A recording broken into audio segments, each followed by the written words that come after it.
What's going on, everybody? Welcome back to Weekly Cheddar. Jake Shavink here, as always. Our guest that I previewed on Twitter should be arriving shortly. He'll be around for a little while as we just kind of go through Packers in 2020 for NFL Draft Q&A. Right? That's the name of the game. Obviously, if you were at the NFL Draft Live last night, obviously it's a little different. It's going to be more structured over there. There's going to be a lot more broad-based draft topics over there. This will be obviously a lot more specific to the Packers. So obviously a big game this week. Dallas in the wild card round, a game that I think the Green Bay Packers can win. Right. And, if things kind of fall pretty well for them, which they kind of have a lot of times this season, right? They got help from the Raiders with a couple missed field goals. They get help with the Saints with a missed field goal. Like and it's been pointed out, the Packers have been pretty lucky. And, sometimes when you're a young team, it helps to have a little luck on your side. So maybe they have it for this Sunday. Omer was in here, I kid you not, 12 hours-ish, just under 12 hours before the show starts. I appreciate you, Omer, coming in, and the health has gotten better. We are really pretty much back to where we were before COVID smacked me in the face. So, yeah, we're ready for draft season. We got it all out of the system before 2024, and we're ready to rock. Yeah, like Omer said, don't forget to hit that like button if you would so like to do so. Helps the algorithm out a little bit. And Omer dropped a lot of stuff, and I'm going to go through all of it before we get into the Q&A portion here. Let's see. Omer says we need 2 bona fide run stuffers. That would be nice. They really got to potentially find somebody who can do kind of everything. That would be really nice in the draft. A defensive tackle. 3 corners is probably a good number, even if it's 2 and an undrafted free agent. 2 safeties is possible. It just depends if they're going to bring somebody in. You look at a Xavier McKinney and you kind of like what you see there. Maybe that's the low budget-ish signing that the Packers will take. 1 center, 2 tackles. It's possible. Running back, 1 receiver. Yeah, there could be a lot of that, right? 2 guards, 1 tackle, he says. And so with that, I'm gonna bring the guest in while we're rolling through Omer's stuff here that he usually puts in Clay's chat, but I'm glad he's doing it. Folks, Brian Maffey is here to talk a little Packers and draft. It's been a long time coming that we on one of these. Brian, how you doing on this fine Friday evening? Just got home late because I had to run errands with the kids, and I have to get dinner ready. So I'm going to be trying to do 2 things at one time. Oh wow! Well, hey, if you need to hop off, we need to put you backstage. Just let me know. Yeah, no worries. We're good. We can get that. But yeah, we got Omer dropped a lot of fun stuff for us here. So yeah, I want to get through it all. There's plenty. Brian, Omer says we need a competent long snapper late in the draft. And a kicker to push Carlson. I would just like to take care of that post-draft in the undrafted free agency. I don't know about you. Yeah, exactly. I mean, every time you draft those kickers too early, man, they always end up busting. It just seems like, it felt like everybody was on Hot Rod when he came out, right? And like, oh, you better draft Hot Rod. And then Tyler Bass was just way better than him. And in that draft class. And like, it's just crazy. Guys just fall in love with a kicker. Or a punter, the punt god that was that last year before. I can't remember now when that was. But so it's just, yeah. I'm not team, and I know Corey Benke gets livid when the Packers draft special teams instead of just waiting until the undrafted free agency period. Yeah, it's hilarious. He loved special teams, man. Yeah, he loved that J.K. Scott selection back in the day. Hey, pretty good for San Diego, which is like, what the heck? Yeah, what a great time. It always happens to Packers. The special teams guys suck, and then they go somewhere else, and then they're actually decent. Yeah, it's true. It's true. Somehow Bojorquez just comes to Green Bay, doesn't do well punting, and then he's doing fine in Cleveland. It's just madness. Yeah, it's fine. Just score a lot of points and don't worry about special teams. Omer also says that run stuffers and guards, he says, are priority near the top. I don't think guard will be super early unless it's a positionally flexible player. No, it's Really but like it seems unlikely. I know, Brian, last night someone was chatting about wanting to take Graham Barton at 19. Just doesn't seem like a player like Graham Barton, good player. Like, good player, not a first round pick. Probably not, just probably not a player the Packers are like jumping at the bit to take at 19. If the pick happens to end up being 19, right? Yeah, plus they probably see him as a center anyway. So yeah, which I mean they need one of those potentially. They may not they don't have one roster. Yeah. It's true. It's true. Most people would agree there. I think that they don't have a center right now. Oh man, just I don't know why they didn't keep Empey at all. Like it just to have him, just in case, but is what it is. Yeah, it is. Yeah. Yeah. Omer, I understand. It says he's going to draft a QB. I just know he will. If one more, man. Board. Listen, if they need if they feel like Clifford's not the backup, which maybe not. Maybe yeah. I wouldn't rule it out. I would not rule it out. No.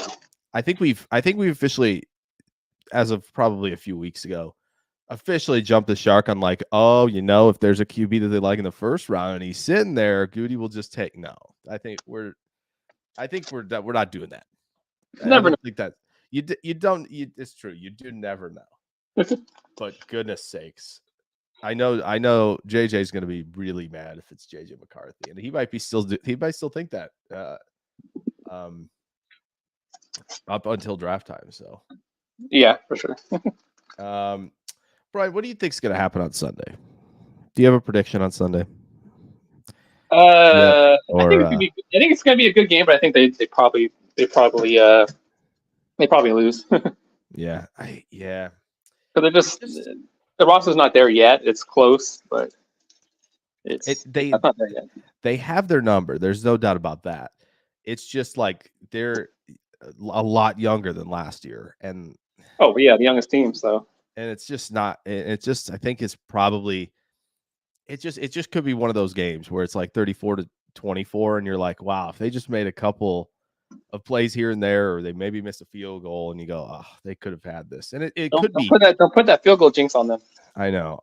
I don't think I have to. I don't think I have to put the field goal jinx. They're probably going to miss it. Carlson's probably going to miss an extra point. Oh yeah, you can count on that already. So it just count on that. If you can go bet that prop bet, you should do it. Like Andres Carlson missed extra point. Probably a really nice. Yeah, it's going to be like that Niners game all over again, where they lost on special teams, basically.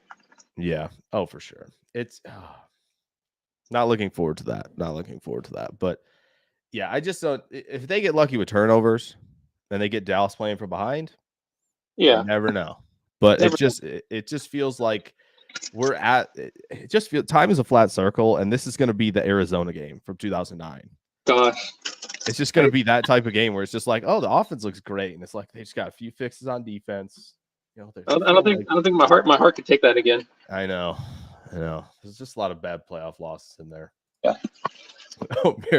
Omer also says, don't turn the ball over, run Jones, control time possession. It'd be nice to keep Dallas off the field for a while.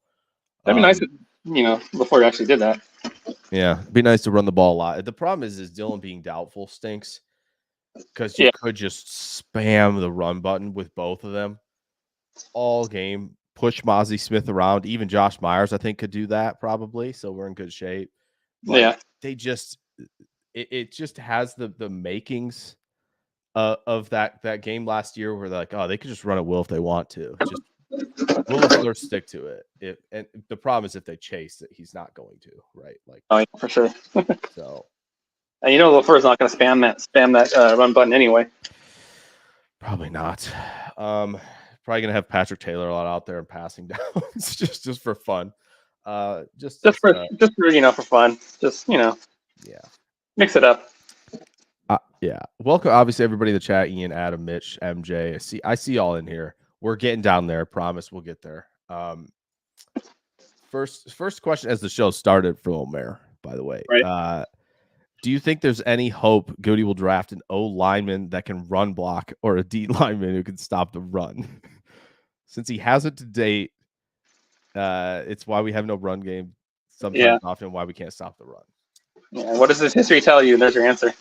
Yeah, the history, and that's the thing. I think a lot of I saw a Packers mock on the PackerNet Facebook page earlier, Brian, that had them taking both Taliesa and Cooper Beebe. I'm sitting there. I'm like, I understand. I know what you want. I understand what you want. Right. I'm just not sure that they're going to be doing what you would like them to do. Oh, I can almost say 100%. That's what they're not going to do. Yeah, like they're just. I think we have to get it out of the system of like Fuaga, Mims, and Latham. Get them out of the system, man. It's just not their type at the position, especially tackle. Like, it's just not who they are. Listen, Marius Mims is awesome. 6'7", 340. Yeah. It's not their type at all. Yeah. I've been saying, like, I've been saying stuff like that for a long time about those aren't the type of players, but you have. People don't like to listen, they like to. Yeah. It's like, I get it. If you're making a mock draft and you're like, this is what I would do. And I'm like, okay, fine. Yeah, cool. That's sick. Like, this is fun. I like this. But right. You're going out there and being predictive. You have so much history of what you can just look at the history, look at the types of players or just listen to Brian talk. You could listen to Brian talk for a bit and just, this is the type they like. And, you'll be able to kind of shrink the board like the Packers will be doing, right, for the draft. And you'll have this pool of players and go, okay, this is kind of how they see things. Yeah, exactly. Yeah. So, this is an interesting question from Ian. What is the best 3-down running back that the Packers can draft with the Jets pick in the second round? Oh, that's easy. I think it is. RB1. Huh? RB1. Well, who's your RB1, Brian? I think you should tell the people. Benson? Yeah. Oh, yeah. It seems like they're going to favor Benson over Brooks because of that injury now, and Brooks potentially not being ready for training camp and a lot going on there. Like, Benson is just big and tons of burst, man. Like, that is and like his grades in terms of zone and gap blocking are actually, they're pretty good. Like, they're both like good to very good. And like that just feels like, okay, catches the ball fine. Like, he's big enough to be the Thunder a little bit if you want him to be AJ Dillon sort of in your offense like that. I like it. What do you like about Benson, Brian? Just kind of like what you said, basically like everything. Like, he's just an all-around back. Like, he's not what'd you call like a 10 on any of his skills or physical abilities or whatever, but he's like a good 7 across the board. You know what I mean? Like, he's definitely above average everywhere. But he's just, he's pretty explosive, and his contact balance is really good and stuff like that. And he can catch the ball, fairly decent enough. He looks fairly natural catching the ball. The only thing he needs to work on is pass pro, but that's 90% of college running backs anyway. Yeah, you don't get a lot of like Roschon Johnsons that are walking out there at Senior Bowl week and just bruising linebackers from day one. No. It's a learned skill. There's no doubt. Brian, it's a thin running back class. Travion Henderson obviously went back to school today. I know. Devin Neal goes back. Taj Brooks goes back, and it's like, man, this is just not great. It would have been really nice to kind of, Brian, be a little proactive in last year's draft when there was just an abundance of backs to look at. I was on the back thing last year, so. Yeah, and I know Ryan was kind of joking for a while on his pod about like, hey, if Bijan's there when you pick, like, I mean, why not? And like, why not? Yeah, like it makes sense. Yeah, and like, I mean, Gibbs is doing really well this year, right? For Detroit, and like, first round picks. Like, okay, I get the process. First, most is like, oh, that's not. Why would you do that?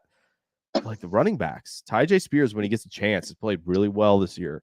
That's my guy. Obviously, right? Like, Roschon's not been given a ton of opportunities, but and it's kind of been a mixed bag. But like, the class looks as good as advertised. It was deep. It wasn't like. There wasn't like superstar after superstar after superstar, but there was just so many solid options. It just felt like that was their opportunity because it's slim pickings. Slim pickings. For sure. Like I feel like there's only maybe 2 or 3 backs that go in day 2, maybe, and that's about it. Who's your third on that list? Do you think it's one of the Michigan boys or? Well, it looks maybe Corn, but it looks like Edwards is going back. Is he? He is. It Yeah, hasn't been confirmed, but it's probable. Not confirmed, but I saw something earlier. Someone posted something, or I think Kawana retweeted something about him signing an NIL deal with some company in Michigan or something like that. So, and that's like, it was recently posted. So I'm like, oh, that must mean he's going back. The hits keep coming, ladies and gentlemen. Yeah. Oh man. But I do think Packers fans should probably get familiar with Jalen Wright at this Tennessee, point, from Tennessee. You just look him up. You're gonna watch him bolt for 80, bolt for 75 on a few runs. I think you guys will be in. I think most of you guys will be in right then and there. But it's slim pickings. So and Hunter, but you gotta get a chance to watch Hunter. I do. You're right. He's on the list. I'm basically snowed in this weekend. It's Snowmageddon in the Midwest. Watch film. So it'll be a lot of film, and I'll be taking a look at him. For sure. And a lot of the Senior Bowl guys, because we don't got that much time until that gets underway. So yep. And we know how the Packers like the Senior Bowl guys. This is true. Maybe they like a little Tez Walker action. Perhaps when he's down there and they say, "Wow, that looks like number 9." Looks but like number 9 running around. Yeah, number 9, but healthy would be great. That would be that'd be super ideal. That would be perfect. I think that would ease everyone's concerns, including mine, about the receiver room. Even though I don't think there's a wide receiver 1, maybe it's Wicks, maybe. But and they're fine if they play the aggregate group and they have all these types in the building. And I know people love Bo Melton, and that's awesome and that's really fun.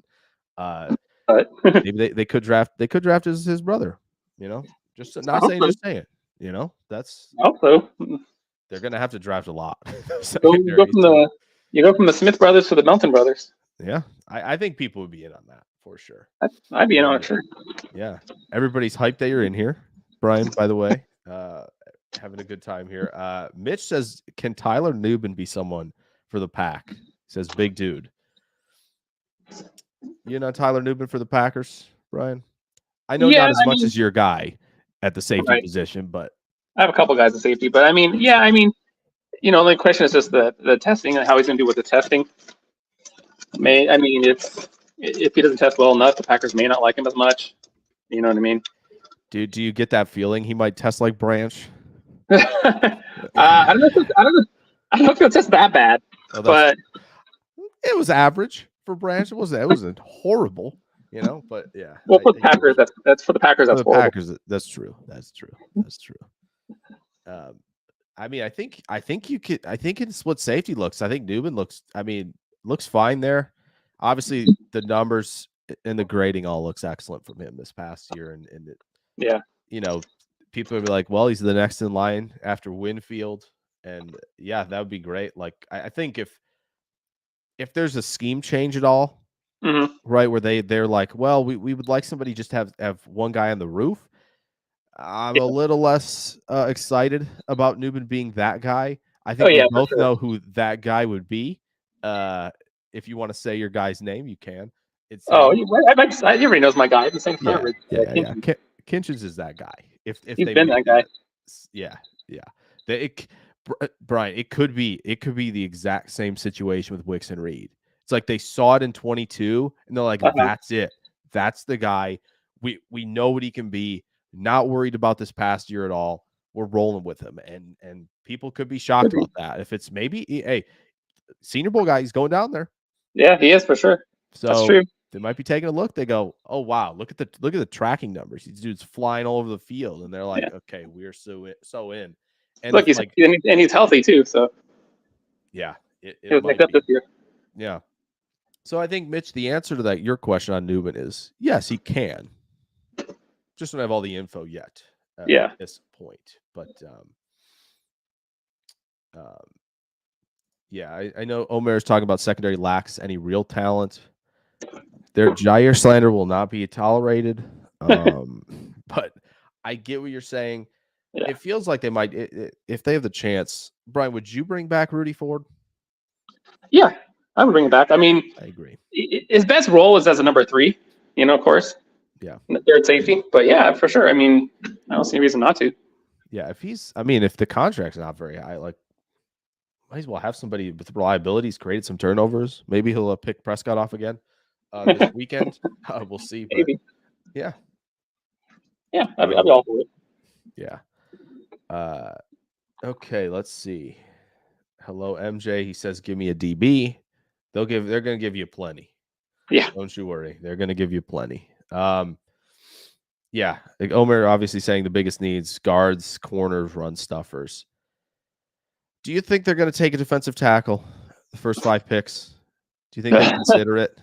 I think they would consider it. Yeah, for sure. Whether they actually do it, I don't know. I mean, it have to be someone that the right guy, I guess. You think Byron Murphy or Chris Jenkins could be that guy? I think they could do that. I mean, because they're both versatile. They can both stop the run and get after the pass and stuff like that. Yeah, I think they could both do it. I feel like Murphy's due for a jump. And I think PFF had him pretty low in like the 70s, 80s. They've jumped him up into like the 40s. I think people are going to recognize they're going to see him down there in Mobile and they go, oh, he's like that. Like they haven't watched Texas defense because they don't want to watch Big 12 defense, which fair reputation wise, but like, man, guy can play. And I know people are going to be, I know there's going to be table pounding for T'Vondre Sweat. I would not get your hopes up, folks. No, for sure. I would not get your hopes up, especially if he comes in at those numbers that he's listed at. I'm not sure it's going to be that. I don't know if it's going to be 360, but it could be in the 340s. Yeah. But we'll see. We'll see. I mean, I think he bulked up sort of something this summer because from the Bledsoe numbers we had him at from the spring, he was like in the upper 330s. Yeah. But Texas listed him at like 360 or whatever it is, or 350. Yeah, I think 362. I think is the number. It's crazy. So I was like, whoa, he must have took a break after spring or something. Yeah, it's possible. It's possible. I Texas barbecue. There you go. Yes, all day, no doubt. Adam says DJU transfer declare. I believe he's at Florida State.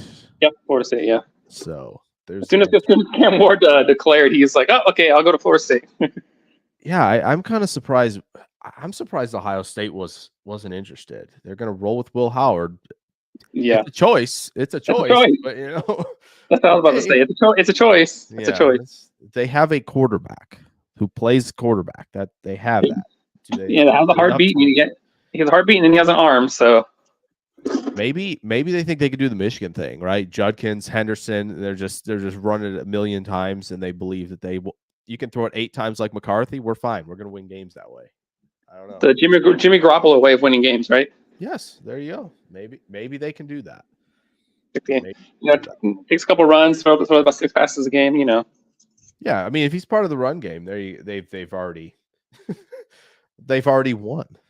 There you go. Right, like Omer says Cowboys going to choke as always, and he's rolling with the Packers. Okay. And says they'll beat themselves. I hope he's right. I hope so too. I mean, picking in the 20s, maybe not as fun, but like at the point where they're at 19, I don't think there's like anything where I'm like 19 versus like 24 is like anything where I'm like, I don't think there's going to be somebody. I feel like DeGene's going to test out his mind, and then they're out of the picture, and it's like everybody's gonna be mad about them being out of the picture, and yeah, this is probably gonna be the way that it potentially goes, right? Like it stinks, but Bama corners could still be in play. Maybe Kinshin's in the 20s. Yeah, for sure. Not impossible. Nope. So, and I know a lot of people are I think betting on Kingsley Suamataia to jump out at Senior Bowl week, and he's not somebody in the 20s that they're going to select, but somebody that is definitely their type, and he's 20 years old. Yeah, and he was on the freak list because so he's gonna be athletic and young, and that's the Packers. Sometimes that's all it takes. So yeah, exactly. Adam says whatever it takes to get Barry gone. I think they're gonna give up 30 plus, and it's probably it. Do you have a favorite, Ryan, right now for DC? that you'd like to see them bring in? Not specifically. I mean, I mentioned it before. Like Wink, I'd be okay with Wink, and I'd be okay with Evero. Some of those guys. I was joking earlier with Will Blackman earlier on Twitter. I was like, oh yeah, just have Al Harris come in, and then you can be his TV coach. I did see that because Will Blackman goes, I think I want to get into the coaching space. Yeah, that was good. I liked that. But no, I don't think Al Harris is really ready right now. But yeah, probably not. Honestly, it's any of those couple guys. I think would be okay with me. Yeah, as long as they don't bring anybody back who's been retired for a couple of years or whatever, like Ryan or anything like that. Yeah. Hey, Wade Phillips, what are you up to, bro? How are you? I saw a list where had Ryan on there, and I was just like, what? Like the guy's been retired since like 2018 or whatever. I was like, that doesn't make sense. Yeah, you gotta. I think I don't. If it's an older guy with a lot of experience, it better be the right one. Otherwise, I think young guys, maybe a passing game coordinator who's done it a few years. Yeah, if they're gonna stick kind of where they're at with what they're running, like I would. That's probably the way I'd lean. I mean, if they can coax Minter away, I feel like I'm pretty sold there. The green and gold draft was ahead of the curve there, and he's like, I want to. I'm like, After watching the playoff, I'm not sure how you can't be in on a guy like Minter. So I know. And then he'd probably bring in some Michigan players with him too. So he'd probably be pounding the table for somebody like Junior Colson. I'd be pounding the table for Colson too. Yeah, I think everybody on this show right now would be doing that. And obviously Jenkins is somebody. Rod Moore, yep. He will do his best elevator pitch for Mike Sainristil, and Goody will be like, nope, sorry, I can't do that. I can't do that. Other guys, Goody, sure, but Goody will look at the height and be like, no. Yeah, it'll be over. he'll see the 9 next to the 5, and he'll be like, nope. Yeah, be like, so Jesse, can he grow? and just be like, I'm not sure. I'll get back to you on that. Like, can we get him that leg surgery that gives you an extra couple inches? Yeah, can we send him to space and see if you can stretch him out a little bit and all that good stuff. Mitch says it'll be a double doink winner by Carlson, just to further Bear fan misery. Yeah, that anniversary was a few days ago. Yeah, double doink. What a game! What a game! Omer says if they win, Barry's getting extended. Oh. But Omer, what if they win 42-40? Right. Are you sure? Because then they're going to San Francisco and they're getting 40 dropped on them again. Or what if they win 55-50 or whatever? The offense is exhausted at the end of the game. Like, bro, we can't keep doing this. It's that Arizona game. It's that Arizona game, but in the reverse. Oh my! Can you imagine if it's like 51-45, like exactly like that, and time is actually just flat circle? Oh my gosh! Oh man, unbelievable. Right. Omer says it's insane they don't get diversity on this team. I think he means scheme wise, like flexibility. I assume is what he's talking about. Personnel, player, execution, scheme, problems. Yeah, I think that's what he means. That's Barry. Yeah. They have their type. Like it's very clear what they're trying to do defensively. Like, can we get you into 3rd and 7? If you're in 3rd and 7, night. That's it. That's the scheme. So they can play off on 3rd and 7. They'll rally to tackle you. They'll play. They'll be 3rd and 7. Then they'll play 8 yards back. Yep, that's it. I'm much more confident in the 3rd and 8 than the 3rd and 22. That's what Joe Barry has taught me this year. Yeah, that's which is sad. That's what I've been taught, and I don't like that one bit. I'm worried about Ferguson up the seam on Sunday for sure. Yeah, that's something I'm not looking forward to. While Preston Smith and everybody keep their eyes on Lamb. Preston Smith's probably gonna be on Lamb at some point in the game. Yeah. Oh, it's inevitable. It is absolutely inevitable. Like McCarthy's seen that on film already this year, and he's like, "Oh wow." I remember he said in the press conference, he's like, "I haven't really watched him this year. Probably saw Preston in coverage a couple times." He goes, "Oh, guys, I got great news. We're fine. We're fine offensively." Yeah, he sees that, and it's the what's his name? The owner of the Mavericks. Cuban. The Cuban meme where he's taking notes. Oh yeah, he's like Preston Smith in coverage. Okay. Yep. Sweet. Yep. Oh, the DBs are how far back? Okay. Exactly. Cool. Smoke route Salam. Okay, excellent. Got it. Yeah. It'll be interesting. Pollard's had a bad year by all accounts, and the Packers' run defense is bad. Something's got to give. Yep. Something's got to give on Sunday, so that'll be good. Sounds good. Need one guy finesse. Oh, this was 18 minutes ago. This has to be about running back. Brian W. also said Blake Corum. He's big on Blake Corum. You know, not going to happen, but he looks different post injury. He doesn't look as sudden and explosive in the short area. Yeah. And like, I get he scored a lot of touchdowns this year, but it felt very Jamal Williams until like the Penn State game. I think you saw a little bit of what he could do, right? I felt like there was a little bit of flash of like, oh, there he is again, especially when they're running duo and he could just jump, cut, and get outside like that. And he obviously the vision is totally fine. Like I have no qualms there at all. Edwards might run into the back of line a few times. It's almost a guarantee, but he scored, and that's like this is the dumbest part about it. Like, oh, I'll just hit my lineman, run straight into him because I can't see a hole, and I'll score anyway. Right. Shanahan is just begging for that guy to not go back to school. I know it. Like he's like, oh, another guy could just outrun everybody, or McDaniel too. They're both just chomping at the bit. They're like, oh yeah, this guy's fast. Yeah, we'll take him. That's fast, explosive. Okay, check. Yeah, we can teach him where to run. I got like we got the offensive line just open big old holes, easy for him to see. Right. Yeah, that's yes. So Omer says we need one guy finesse, another guy can get 1 yard.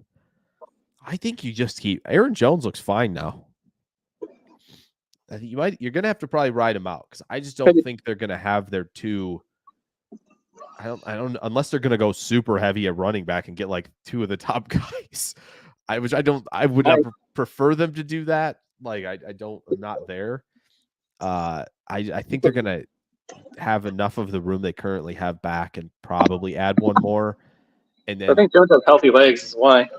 Yeah. And if maybe they draft Benson, they bring Dylan back on a deal, and they're like, yeah, we can spell Aaron Jones. We just have bruisers who just destroy you up front. And then, like Adam says here, 2025 is the year where they go, okay, we'll make sure to have this all loaded up. And maybe it's a 1-year deal for Dylan or something like that. But yeah, I was looking at the Jones cap in next year. It's like, ugh. I know. It's like 17 or something like that. But but with the way the running back class is, and we can't get somebody like Devin Neal with Trey Benson, I think they're gonna have. I don't know how they're gonna move on. Well, I get they're gonna have to cut costs, but like if they move on from Aaron Jones, Packers Nation might burn to the ground before the draft. They will burn down Lambeau Field. That's very possible. At least Titletown.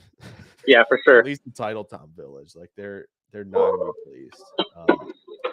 But yeah, I think Omer, we kind of brought it up. I feel like Benson's kind of almost both of these things. I think finesse is more of like the explosive, elusive player, and I feel like he's got that explosiveness in at a decent clip, but he also can get a yard for you. And I think having both of those things with if you're keeping Aaron Jones is, I mean, that's pretty darn good going into 2024. Yeah. So. I mean, if you want, Brooks is that finesse guy, but of course, like we said, he's got that ACL injury. So yeah, that's tough. I was upset about that. He was having such a good year. Oh, I know. He was pushing Benson for RB1 for me, and then he had the ACL. I was like, oh. Yeah, he was. The forced missed tackles he had, like just piling up. He looked like he was like, oh yeah, no worries, guys. Bijan and Roshan left. I got this. We're fine. Like, right. We'll barely skip a beat. And yeah, I thought he was going to go back actually, but obviously they have a lot of guys. Like the other guy came in behind him. It's been lights out too, and they're loaded there. They are loaded. Yeah, might be the next RBU, folks. Never know. Might be. MJ asked, "Who's our next second round receiver?" Well, you said it earlier. I did. Yeah, might be Tez. Might be Tez Walker. Might be. It might just be. Yes, he has Packer written on him. Yeah, and I just don't. And like, as much as I would love to have like a Xavier Worthy or Troy Franklin, I just don't think the frame is going to be a buy-in for Goody there, No. especially when he watches Franklin like drop balls when guys are hitting him over the middle. Yeah. He's gonna be like, I can't, man, I can't. He's not doing things that a tall guy needs to be doing for me. So Yeah, it's gonna be. He's just gonna do a line through his name. yeah, and then when Xavier Worthy weighs in, see ya. Yeah. Goodbye. Goodbye. He's like, oh wait, he's 6'1". Oh, that's Gonna take the scouting report and just crumple it up and throw it in the trash. He weighs as much as like Smith and Addison. That's a no for me, dog. Yeah. But I think maybe a sleeper for day 2 for the Packers would be Javon Baker. Oh yes. I'm so in. I am. He's been one of my guys for a while. Brian, can I apply to join the train? Because I'm in. Of course. I'm so in. All right. Awesome. I'll send that application over this weekend. Yeah. Oh, yeah, man, like I've been saying. Go ahead. Yeah. Oh, sorry. No, like I've been saying, I think since he didn't get the hype really because playing at UCF offense. Mm-hmm. You know, they run a lot. They had like 3 running backs that were pretty decent, and like they just ran the ball a lot. John Rice Plumlee is like he's okay. Right. I mean, he's getting reps at the Hula Bowl like wide receiver, so that kind of tells you something. Yeah, that should probably be a nice little indicator. But when he got the ball in his hands and stuff, he made stuff happen. It's true. Yeah, he was like 6'1", 208, but like he's pretty quick. He's got yak ability. Yeah, I think he's pretty detailed too in his approach, and like that's. I mean, just being kind of well-rounded and, 6'1", 208, that's always a great numbers to see across your screen as a Packer fan. So I like it for sure. I was hoping for round 3, but I have a bad feeling that Senior Bowl, he's going to be open a lot and people are like, oh, who's this guy? And it's over. I think he was originally an Alabama guy. He's like, oh, okay. That's true. They'd be like, oh, he went to Bama? Excellent. Like, oh, he went to Bama? Oh, okay, I see. He was one of those. He's another, what's the name in that Detroit? Williamson. Oh, yeah. Yeah, Jameson. Yeah, like, oh, he went to Bama. He's played there, but he left. Okay, that's fine. We'll be good there. Omer says, yes, Goot wants his freaks score well always. Yep, and that's just the way it is, Yep. Audric Estimate will get you 1 yard, says Brian W. Yeah. He will. Yeah, he will. He's definitely another guy that they should be paying it. There aren't a ton of, like, at least if I've gone through it, the list, there aren't a ton of super small guys. It's like Jordan and Irving are like the 2 that are talked about probably the most, is like undersized running backs. And you see everybody else kind of coming across, at least right now, obviously it's before they, a lot of official weigh-ins, but you get like the Bensons, that Braylon Allen, there's no way he's going to be under 200. Wright is right now listed over 200. There's enough guys, like Brooks is there. Marshawn Lloyd's listed at 210. I don't know if he's 210. We'll see. Might be a little closer to 200, but like most of these guys are like, over 2 enough where it's like, oh yeah, Green Bay, it could be in. It's very possible. Yeah, Hunter is listed like 210 or around there, or 208, something like that. And that will definitely play. So yeah, playing Green Bay. Yeah. Mitch says, I think they like Jonathan Owens. They sometimes like those guys. They like Patrick Taylor very clearly. They like him a little too much, I think. And Omer says Ford is a stud. He needs to be re-signed. They definitely need depth, which I agree as well. Someone with okay, this is the DC stuff. He will. Ian says, is Jeremiah Trotter Jr. a good fit to pair with Quay Walker? Maybe, yeah. I think a lot of people are going to like Trotter and a lot of people are going to like Cooper.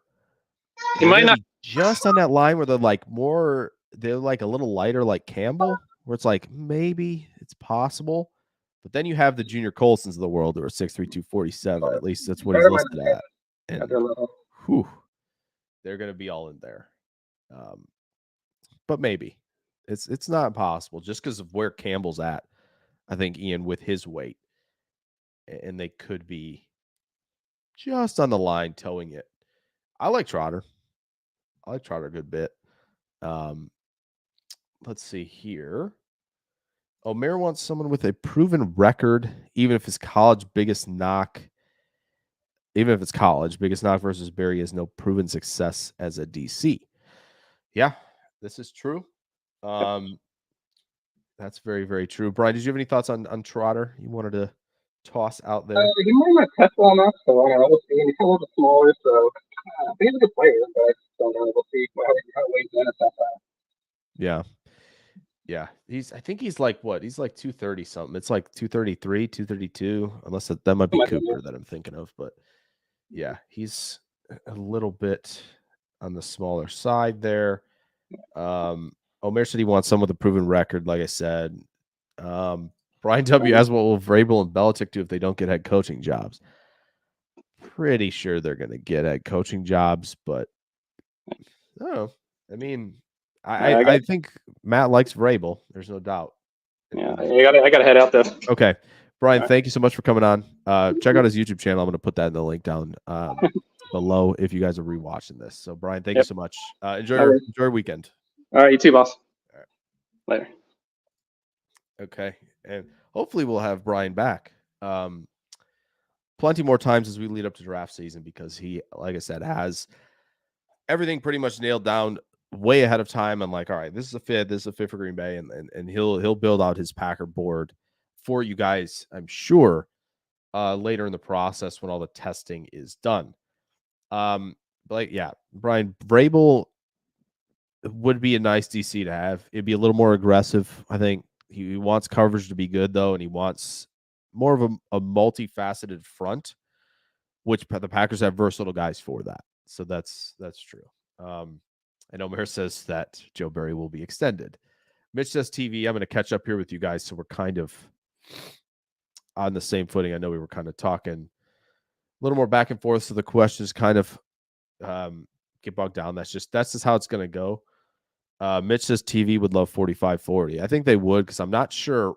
I don't know if we're going to get a high-scoring game before that game. I'm just not sure Cleveland and Houston are going to deliver that type of game. They could, but I'm just not sure they're going to. And I don't think a game where it's -30, I just can't imagine Kansas City and Miami are like, oh, yeah, high fly in when it's that cold. And I'm not sure the Steelers are going to score a lot against Buffalo. So it might be the first game of the weekend where, there's a decent bit of offense. So Omer says players who can stop the run in the pass, not just one on both sides of the lines. Yeah, it would be nice to have that be a thing where they don't just focus on pass rush and they get a guy who's kind of done both at a high level. Brian and I brought them both up. Byron Murphy from Texas and Chris Jenkins from Michigan are kind of those guys, and they're in the mold of what Green Bay likes. So Omer, the one like a corner who plays near the line of scrimmage. Yeah, I think they're gonna. I think Green Bay, if there's not a lot of tweaking with the scheme, they're gonna stick to a lot of zone corners. Maybe some guys who can get up and play some press at the line with if they're gonna give you any type of cover 2 look like that. It's possible. I'm not sure they're gonna like McKinstry as much as they're gonna like a Wiggins, as much as they're gonna like a Terrion Arnold, especially Quinyon Mitchell from TCU or not TCU. Wow, Toledo. Goodness sakes, I don't know why I said TCU there. I was probably thinking of Josh Newton from TCU. But Quinyon Mitchell, another one where it's like, it's going to be a fit if they go that direction in the first round. Inside linebacker, it's very, very possible. Adam says that's our best saving grace with Barry's. His contract is up. And Green Bay is afraid to extend him and then have to pay him when they can't make it through that deal. Yeah, I just don't know. Like the extension to me for Barry is probably not going to be a 1 year thing. Like they're either going to commit or they're going to move on, right? So, yeah, yeah. Jones does give us. Yeah, Jones gives Green Bay every ounce.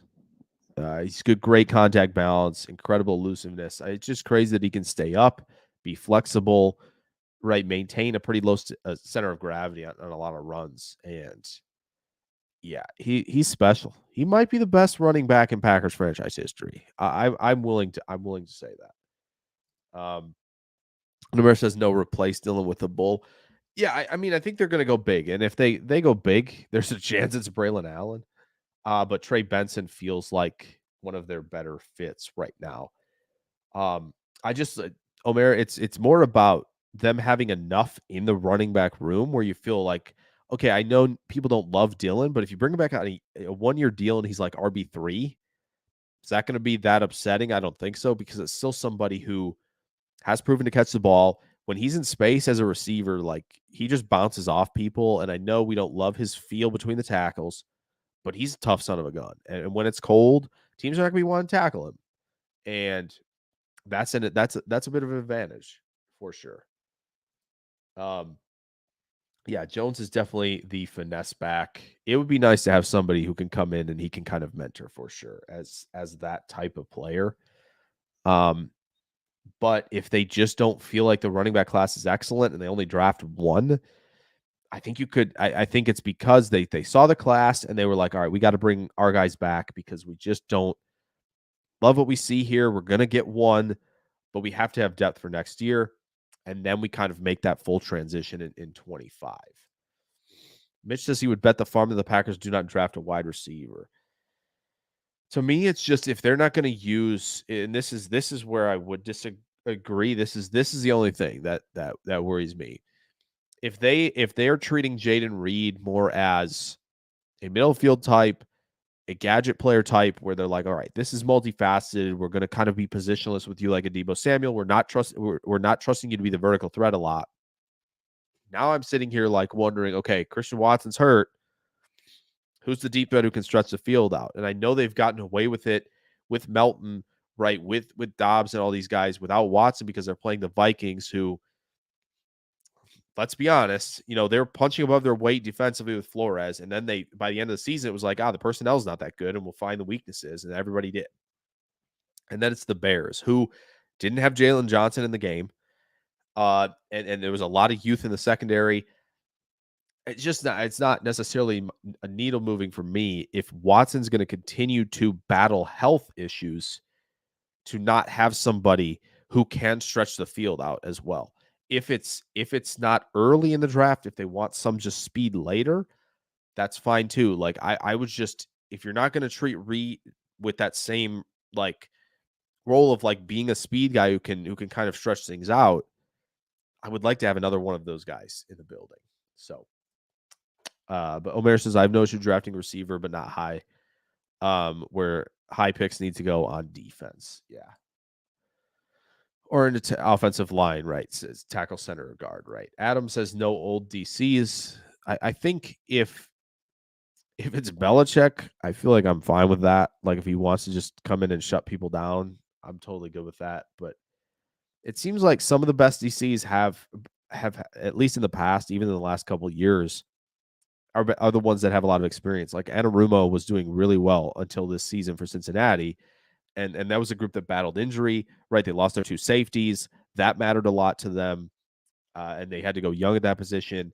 But like the last 2 years, Anarumo, a lot of experience, shut down Mahomes a couple times, right? He really did a great job shutting down Allen and the Bills in that divisional round game last year. So but obviously Anarumo was looking for a head coaching job. So they're probably going to have to go young. And I'm okay with that. I think there's been kind of a youth movement right now, and it's looking pretty good. So I'm not opposed to that. And Omer says thanks to Brian. Yeah, neither of I'm assuming this is Vrabel or neither of these guys are going to be assistants. I assume that's Vrabel and Belichick, perhaps. Here's Joyce says, I think we need a run defending capable corner if we don't get a strong enforcer at strong safety. Outside runs are killing us. I will say Terry Arnold plays the run really well from Bama. He has inside out versatility as well. He's got experience in zone coverage. He looks the part. He's an ascending player. That's exactly the type. And that's, I think, also goes for that obviously goes for DeGene if they're going to play him at corner. I don't know about Quinyon Mitchell. Like I said, we don't have a lot of Toledo tape, but he's got 2 years of elite play. And I think that's why I think Terry Arnold's going to be one of their guys. So Omer said that's what I meant. Goody does love his one-dimensional guys. Yeah. And I know, yeah, see, I knew there was going to be a little reaction. I'm on Green, the GOAT. Yeah, I get it. But man, Aaron Jones is just has really been special to watch. When they finally let him cook, of course. Yeah, I get this, Omer, right? Need the lightning elusive, right? A little bit lighter player that Jones could mentor. Other than Marshawn Lloyd from USC, I'm not sure there is that in this class right now. I've dove super deep at this point. I'm probably through like 10, 12 guys, but it just doesn't feel like they have that. Bucky Irving could be that as a space player, but he's a little smaller, and Goody has not traditionally gone that route at running back. He wants bigger guys who can handle the punishment. So Mitch says pull an old school Belichick and trade the Jets second for a 2025 first. You know, I'm not opposed to that. I am not opposed to that at all. I think that spreading out picks over the next 2 years, letting Goody have a lot of swings, I'm not opposed to that. And just don't, Homer says, just don't draft a receiver high. I understand that for sure.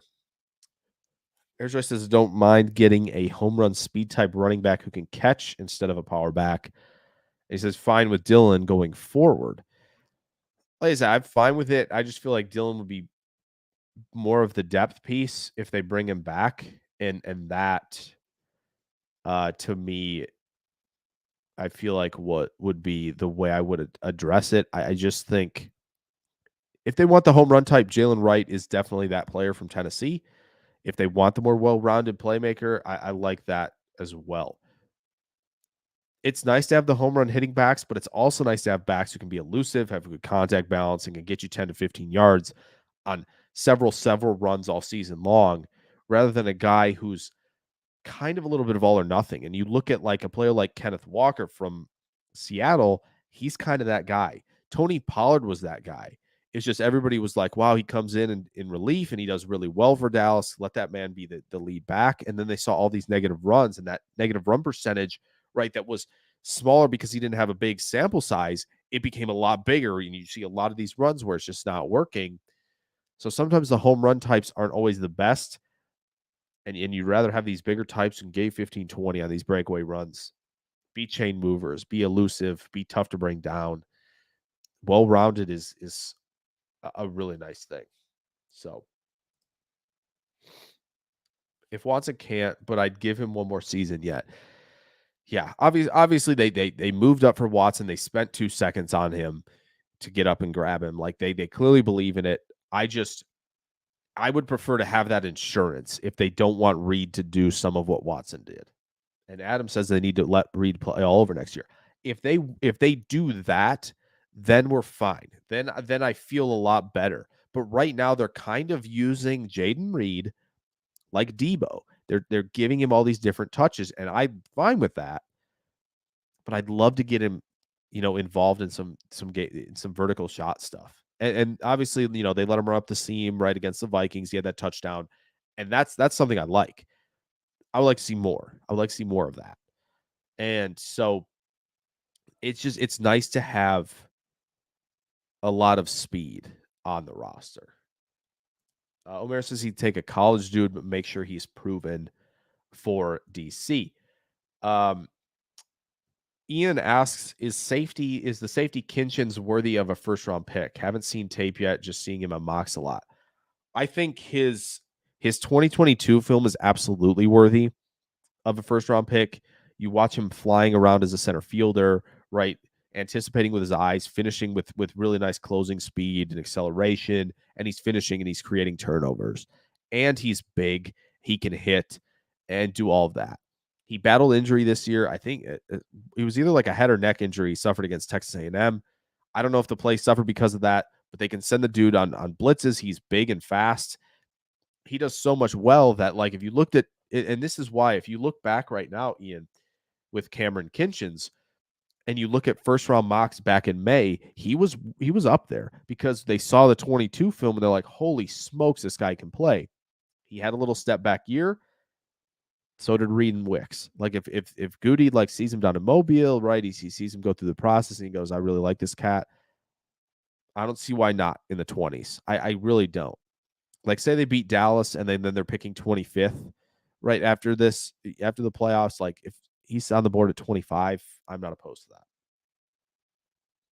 that. Adam S., how do you think Terry and Arnold played in the playoff game? I went through the film. I think he did fine. I think there were the big Michigan plays, and this is the big thing, right? The Alabama scheme is complex, right? They do a lot of match, so there's a lot of passing off. There's a lot of that stuff going on, and there's some concepts where Sharon Moore, the offensive coordinator from Michigan, got Bama in what he thought Bama was going to be in, and took advantage of it. And you saw that in a lot of their big plays. Otherwise, I truthfully, I'm not sure that I'm that concerned about Terry Arnold in the game against Michigan because Michigan really doesn't have that great of a receiver core. Roman Wilson's a fine player, but he's a slot player. And so when I look at Arnold and I see him in the slot and I see him playing, with that versatility, really good control technique, really good change of direction skills. He sinks the hips, right, to kind of drop the weight and get in out of like those breaks, pushing with receivers and staying in the hip pocket. I like what I see a lot. Could he be corner one? I don't think so. I think it's going to be Wiggins for me, but I think Arnold could easily be corner two in this class. So I think he played fine in the Michigan game, and I think the big plays were just a lot more miscommunication, and Michigan just I think out scheming them and doing really well. Omer would take Jones over Amon Green. So there you go. And obviously, yes, Jones is getting to that age cliff at the running back position.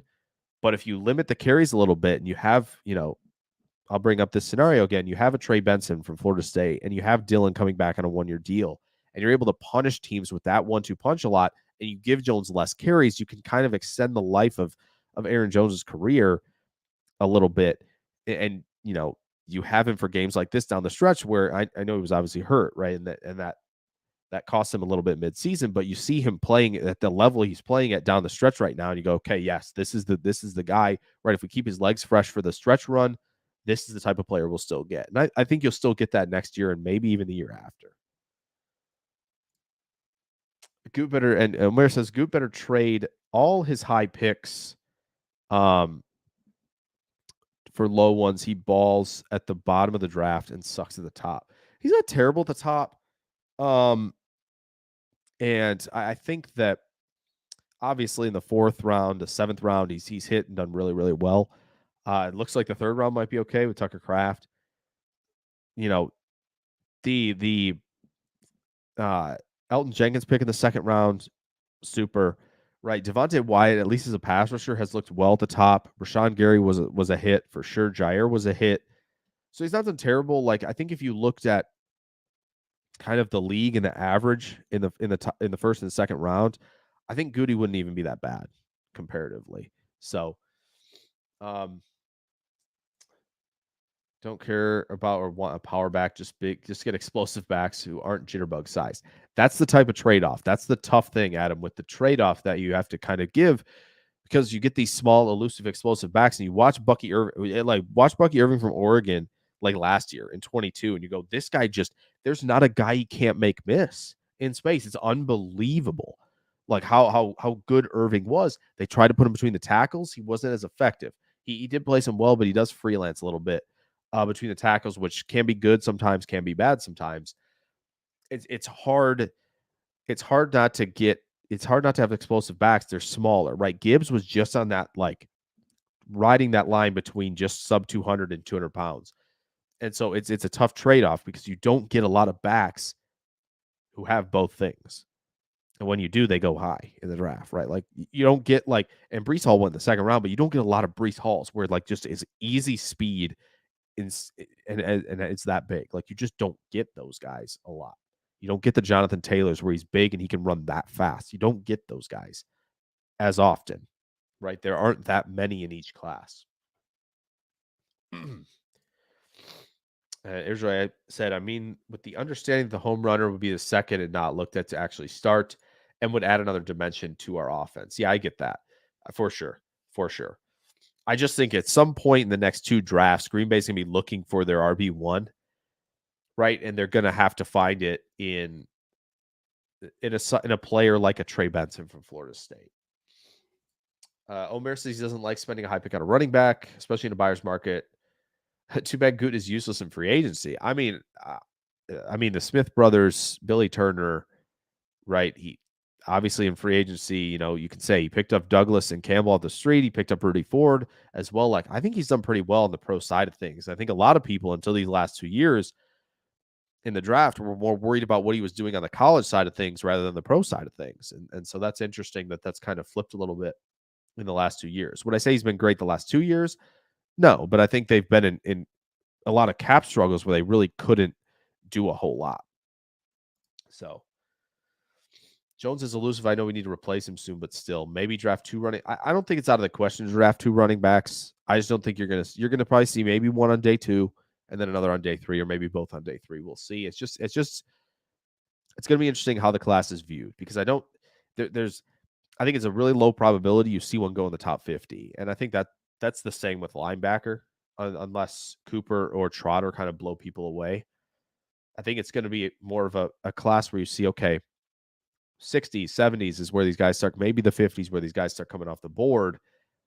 There's going to be a lot more on day 3. So Mitch says Musgrave can take the top off a defense, in my opinion. The reason I think they stand pat at receivers to gain continuity and growth. Yeah, I don't mind that. Like I said, I don't think sorry, I'm going to take a glass of water here. I don't think like I said, I don't think they have like a true wide receiver 1. That might not matter. Right? It might not matter, but at the same time, like and the continuity and growth thing is great. Like, I would love working with 11 personnel where they have Watson, Reed, and Wicks out there. Excuse me.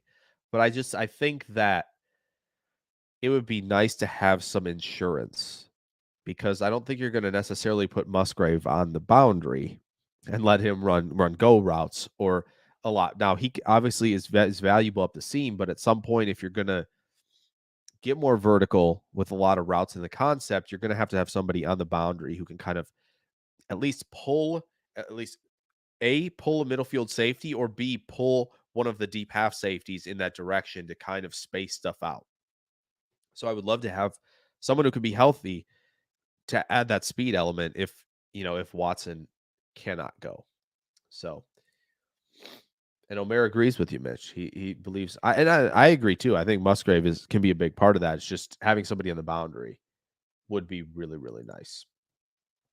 Here's Joyce says, yeah, I think the only way we go receiver is if a can't miss guy is there early in the second that's worth the swing. A.D. Mitchell comes to mind only, though. Yeah, I know you kind of commented on that last night. You said A.D. Mitchell's kind of the type you would like to see, the bigger guy, pretty good size adjusted fluidity. That's a nice Ian Cummings term from Pro Football Network. Really like that term. Yeah, I maybe we'll see it. We'll see. Mitchell's an intriguing player for sure. Omer says this team needs to spend 70% of this draft capital into defense. Yeah, I agree. Yeah, I think so. Brian, can you confirm this? If it was a neck on Kinchins, I thought that's what it was, but I don't remember what the injury was exactly. If you have that, yes, they do have a bad history with career-ending neck injuries, right?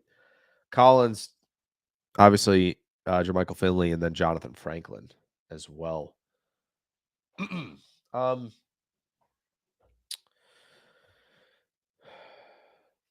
Clark, so the 8 first round. So the first rounders, Clark and Gary are stars. Quay is trending that way, inconsistent. Jair at the same past season and a half. Wyatt and LVN jury is still out. So Wyatt's really good as a pass rusher. Like really, really good, like elite as a pass rusher. But obviously defending the run is an issue. So I think if you look at like the history and you kind of go team by team, I don't know if this is that bad. It feels like not necessarily. Okay, Adam says take Sharon Moore did more for Michigan in the playoffs than Harbaugh did. Heck, both coordinators showed out. Yeah, I mean, Harbaugh's, kind of a motivator, delegator, build the culture type of player, right? He's obviously got some experience on one side of the ball, but it does feel like he delegates well. And I think this is a great take. I think Sharon Moore is a really, really good offensive mind, and he did a lot with that offense that, to me, had two running backs who were not quite at the top of their game this year, a quarterback that you weren't really sure about. He has his highs and lows. Really, their superstar on that offense is Colston Loveland. That's their superstar on the offense. The rest is kind of, average to good enough or a little below average. And so I think he did an excellent job with that offense as a whole. And Jesse Minter did excellent at confusing Milroe and confusing the heck out of a Washington offense that's been dominant. Hey, Brian's back. Brian, if you want to hop in, you are obviously welcome to. But Stokes and Savage are flops. I would agree with that. He's amazing in the 4th and 7th. There's no doubt. Like he is far and away extremely, extremely good on day 3. First and third rounds, he's missed more than he's hit. I think you would find, Omer, that most people miss more than they hit in the first to third rounds. Now, this third round disaster where they're not hitting at all, I understand being, concerned with that and that disaster that it has been.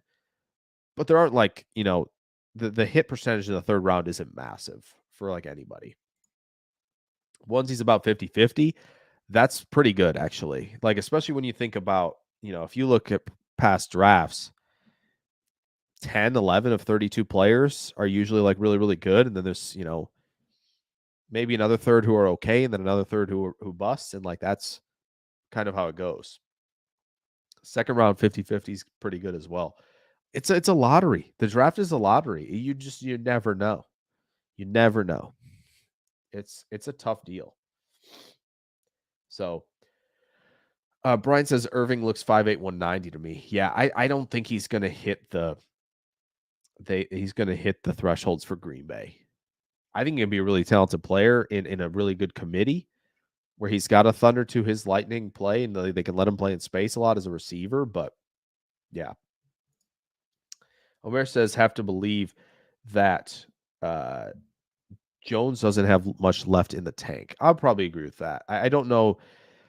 You definitely can't give him, a Derrick Henry workload of snaps and carries in a season. But if you have a good room and you can limit the touches, I think it's possible he can last 2 more seasons. Definitely 1.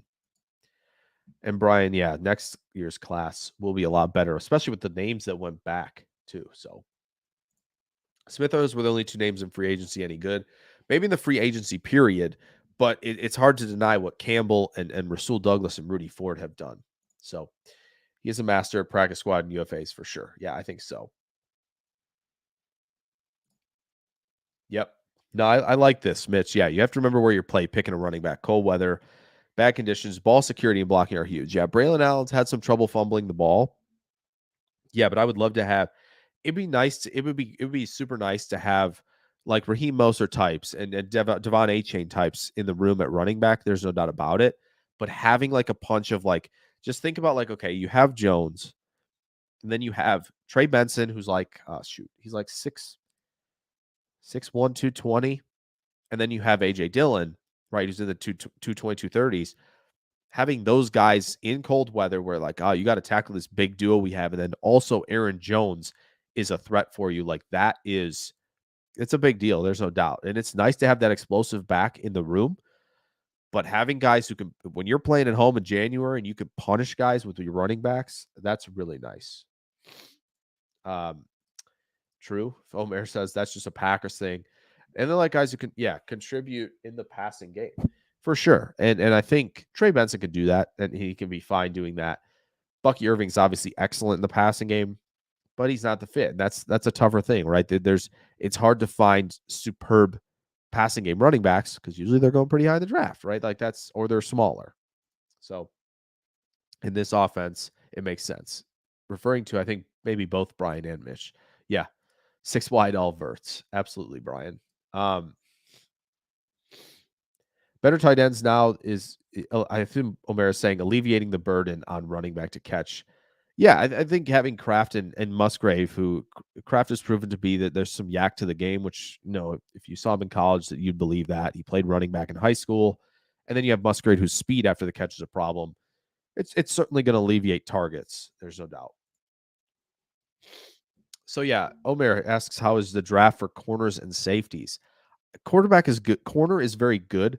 And I think I brought up, Omer, the graphic on last night's show of where I thought the um uh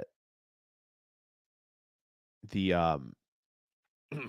sorry, just trying to see how many comments we have, but I had a graphic last night and I was like, cornerback's it's a good class at corner. It's a good to, maybe you could say it's very good this year. I think the receiver and the offensive tackle classes are at the top, and then I think after that, the next two positions, quarterback obviously with the top three, and maybe Penix and maybe McCarthy, and then corner is the next one. So a corner I think is very good. Safety is, I think it's fine. It's and Brian puts it right here too. Like, this is it's better than last year's safety is. It's got some guys at the top. There's some guys with questions, right? I think Rod Moore is a wild card a little bit because he didn't play as well this past season, coming off of injury. But 2022 for Rod Moore was really, really good. Same with Kinchins, right? Newman's had 2 years of good play. And there's some guys who are box safeties only, which is tough. If you add DeJean to the safety class, I think it makes it obviously a little bit better, right? So, yeah, I think safety's fine. It's solid compared to last year, and corner I think is very, very good.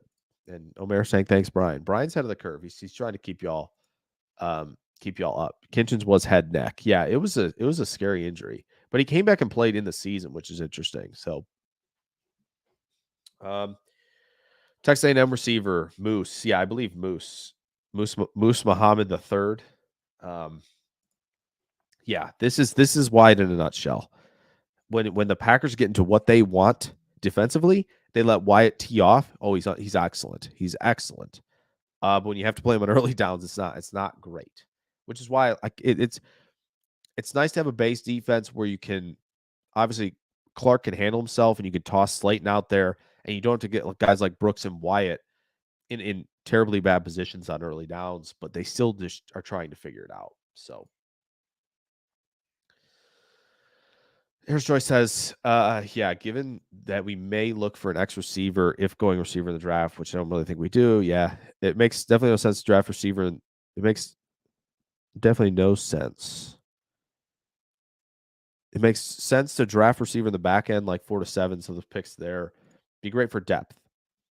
Run stuffing specialist at D line would be nice, no doubt. Tight end to replace Guara, that would be nice too. Yeah, that's for sure. Brian says they could take a receiver in the 6th or 7th BPA situation. Yeah, if they can find speed there, I'm totally fine with that. So, for sure. Mitch says Sterling Sharp and a cornerback named Green as well with the Necks, plus a wide receiver Wolf draft in the 2nd round, 91. Yeah, it's a scary thing, obviously. So, yeah, it is a scary deal. So, oh, Murphy's the neck injury in college. I don't know. I'm lost there. I'm not sure. Ryan and Kraft have broken the 3rd round curse, fortunately. Ryan, I think the jury's still out, right? They're not playing him full time. So they're still, if they're mixing him in with Runyon, they were doing obviously that. Not sure they're fully there. I think they're going to draft a guard or a tackle that they believe will be a guard, right? Which is their MO, to at least breed some competition on the interior, which I think that they need to do for sure. And this is obviously in reference to the draft being a lottery, and Omer saying you trade capital for proven talent every time. That's fair. I know, Omer, you're not happy about the Rasul trade. I understand that. But I think, yeah, I get it. At the same time, I get if Douglas, to me, like, if he's not going to be part of super long-term plans for a long-term contender. I get maybe moving him. I still think it's a fine move. It's not. I'm not broken up about it. I just think they're going to reload at corner, and I know it's a position that maybe to most has been a little volatile in terms of results. Right, Stokes, Jair. Maybe people aren't happy with it at this moment in time. They like Valentine, but it's a 7th-round pick. They're going to make sure they got corner right before the season starts. Brian says, I think Dillon scares them off Allen. It's certainly possible. I just think the fumbles might be the problem for Allen, to be honest. So, and I get it. Omer's still not happy about that trade. He's balling in Buffalo. There's no doubt. Like he's a good player, but long-term vision, I don't know how long he's staying. What if the scheme changes and he's not a fit anymore? That's a question you have to ask as well. Dillon has got to go. Nice guy, but 3 yards of carry and can't get a yard in short yardage time for it. It'd be nice if they let Dillon run more gap stuff. But I know it's a zone team, and I know they mix it up, and there's no doubt. I'm just not sure Dillon has fit perfectly with what this offense wants to do in the run game. And they don't have, and they really can't play bully ball up front. That's just not the O-line they've built, right? So it's just really hasn't been the best fit. But I don't hate the idea of him being depth. So I have not watched Harvey from UCF. He's on the list now as well. He's on the list this weekend as I'm stuck snowed in. I will watch it. Yeah, Omer, it's at the beginning. Just kind of went through just the positional groups. Nothing too crazy. Like I said, it's if you want the graphic, I can put it up here. Omer says, how about a center to push Myers? And Brian says it's a decent center group.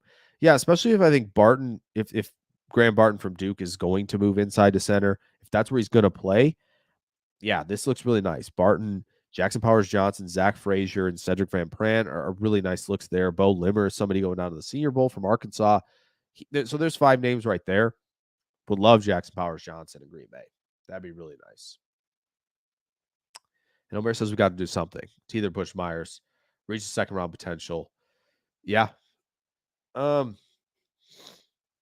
Yeah, it's something I think they have to realize. I think just the value of the center position as a whole, right? Being able to set protections, being a huge part of a potentially multifaceted run game, and being dominant pass protection. Like there's so much that goes into playing the position it's definitely valuable. And I think, if they're really serious about getting this done and putting a trophy in that case, I think they're going to have to upgrade there. Eric Joy asks, would you think Goot will trade for a player before the draft now that Love is the answer before the draft? That's interesting. I don't know if they're going to trade for a player before the draft. I feel like there are free agents that they could look at, especially at safety. I have no idea how much money Xavier McKinney is going to command. He's a free agent from the Giants. I think that's somebody that would be, intriguing. I think, a lot of people are excited about Antoine Winfield. Their price is going to be way too high. So I think if they find like a safety who's on the budget, if they're not going to bring back Ford, but I think they should. I don't know about corner. I don't know how the free agent class looks at corner. I know L'Jarius Sneed might leave in free agency for the Chiefs. He's going to command a pretty big price and should. He's a heck of a player. Yeah, I don't think they'll trade for anybody, but they might bring in, someone cheap in the secondary for sure. Maybe in the offensive line, we'll see. Maybe a running back. Maybe they like somebody in the free agent market at running back. So Chris N says, who's the first alternative to Cooper DeJean? The first alternative to a player who could be that multifaceted for you is, the alternative in just terms of like, okay, you didn't get to Gene, who's next? Probably Terrion Arnold from Bama. I think that's probably the first alternative. Like I said, maybe Kinchins as well. That's safety. But I think if you're looking right now, like it's Terrion Arnold, Quinyon Mitchell maybe from Toledo, and maybe Cam Kinchins as well. Mayor says Carl Brooks is one heck of a 6th-round pick. There's no doubt. Yeah.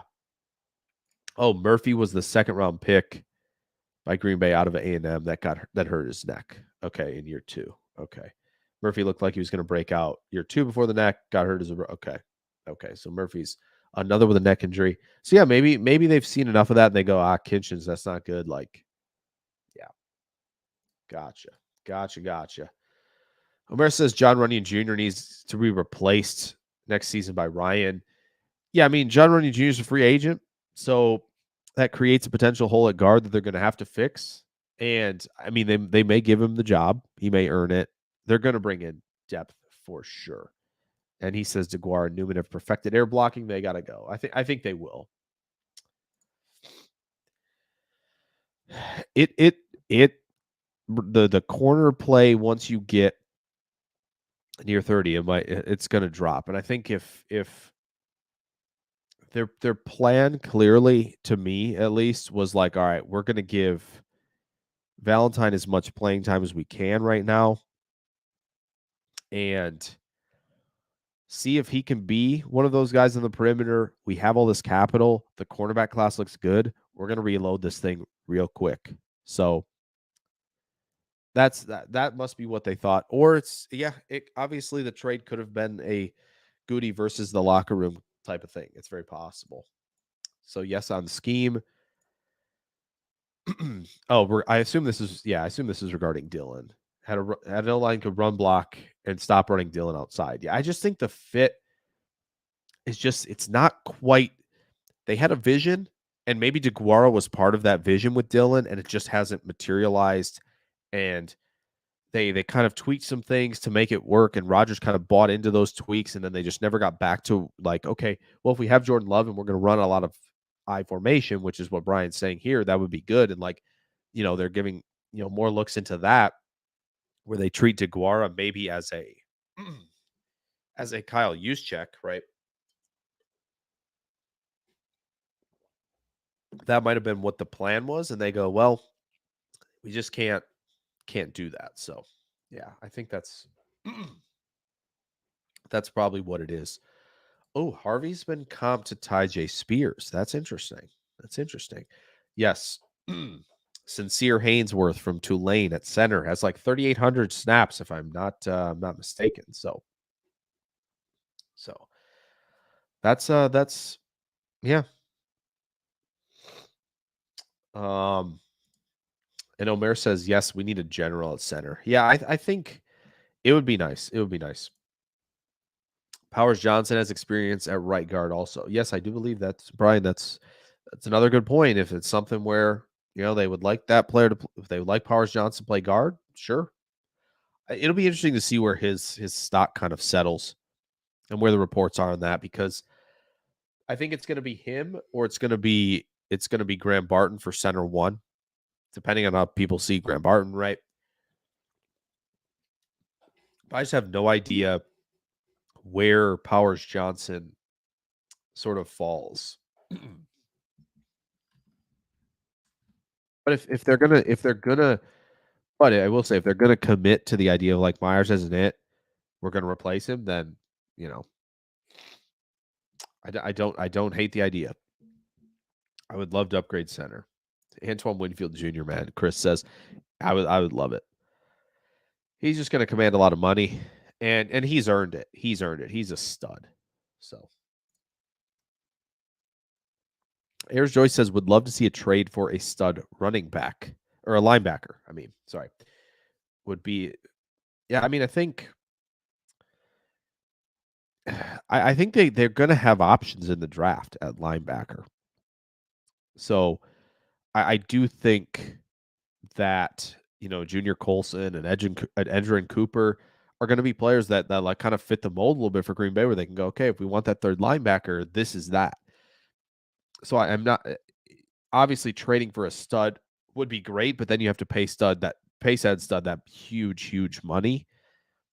And it's like, I mean, you could pay him huge money, but I'm not big on paying like giant money at the linebacker position unless you have linebacker 1 or 2 in the league. Personally, like you see the fall off for Shaq Leonard, and I know it was injury related, but it's just like the Shaq Leonard fall in Indy was quick, and they got Zaire Franklin there for a lot cheaper, who's playing the position really well. So for me, like linebacker, I would rather draft one than go after somebody, unless it's on the cheap that you can find some talent, and maybe Goody's really, continues his run of doing well in that regard. But they have enough capital, right? Like they're going to obviously commit a lot to the defense. I'm fine with just drafting one. Mitch Stav asks, is McKinley Jackson too big for the Packers? I don't think he's too big. I don't think he's too big. I think he's at like PFF has him listed at 325. Oh, here we go. Brian says Jackson was 6'1", 5'8", 6'1" and 5'8", and 320 in the spring. That should be okay. I think that'll be all right. I think he'll be on the board, and Brian agrees. Jackson would fit Green Bay. Yeah, I think he'll be someone they look at for sure. Trying to have these season grades pop up. 2022 was a fine season for him. Looking at 23 now. Yeah, 2023 not too bad. The tackling wasn't very good, according to PFF anyway. In 2023, but the run defense looks solid. He had some good games. Yeah, it's possible. Brian says DTD can play a similar role to DeJean. Why is that name not coming to me? Why is that name not coming to me right now? Brian, I'm not sure. It's got to be. It's some. I'm losing it. I'm losing it. We'll get back to that one. Homer loves both Valentine and Ballantyne. Yeah, I mean they're solid. They're very solid, but obviously I think they're going to be likely depth over anything else. So Valentine may grab a starting spot, but it just feels like they're gonna commit a lot to corner. So Omer says we need someone on this defense that has tenacity and toughness. Yeah, it would be good. It would be good to have more of that defensively, where you feel confident in a team that can kind of set a tone, and that starts on a first down when they're running the football. It continues throughout the drive. Like that's for sure. And yeah, Omer also asked, where's the leader on this defense? Yeah, I think they, it's a good question. It should be Gary, right? Like it should be Gary. It should be Jair, right? Those are the guys that should be leading this defense, right? And it'd be nice if Wyatt could set a tone against the run, and that Quay Walker can become that guy. But yeah, and Kenny Clark maybe as well. But like, it does seem like they just need somebody who kind of just plays a little crazy and with their hair on fire. So. Mr. Death says we can stop Parsons if we stopped Hutchinson. We can stop. Yeah, Parsons isn't like a dominant run defender when he's playing on the edge, right? And I think that's where the run game is going to be crucial, because I think they're going to be able to push guys around. They're going to be able to push like Oso Digizua, right? He's a pass rushing defensive tackle. They'll be able to move him. Mozzie Smith doesn't play with great pad level right now. They're going to be able to move him. So like the running game should thrive. It's just when the Green Bay gets behind the sticks, Parsons is a problem, and I'm not sure Walker and Tom can handle it. Omer says Goot has capital for trades. He does, but I just don't know if like there's somebody's willing to trade like a stud at safety or a stud at linebacker. It just doesn't seem like they're going to be hanging around as much. So did that one. There's Joyce says agrees with Omer here. It looks like I think the toughness on defense is lacking. Most of the secondary, but the edge group has not defended contained outside runs as well, despite having a giant outside linebackers with the size. Yeah, the rush lane discipline hasn't always been good either. And he says we need more technical and physical players like Van Ness. I think Van Ness, to me, there are some things he has to iron out. He has to iron out a few things. But it's great to see him play with his hand in the dirt. They kind of figured that out. So that's good news, at least. Let's see. Yeah, young and cheap is better. I think so.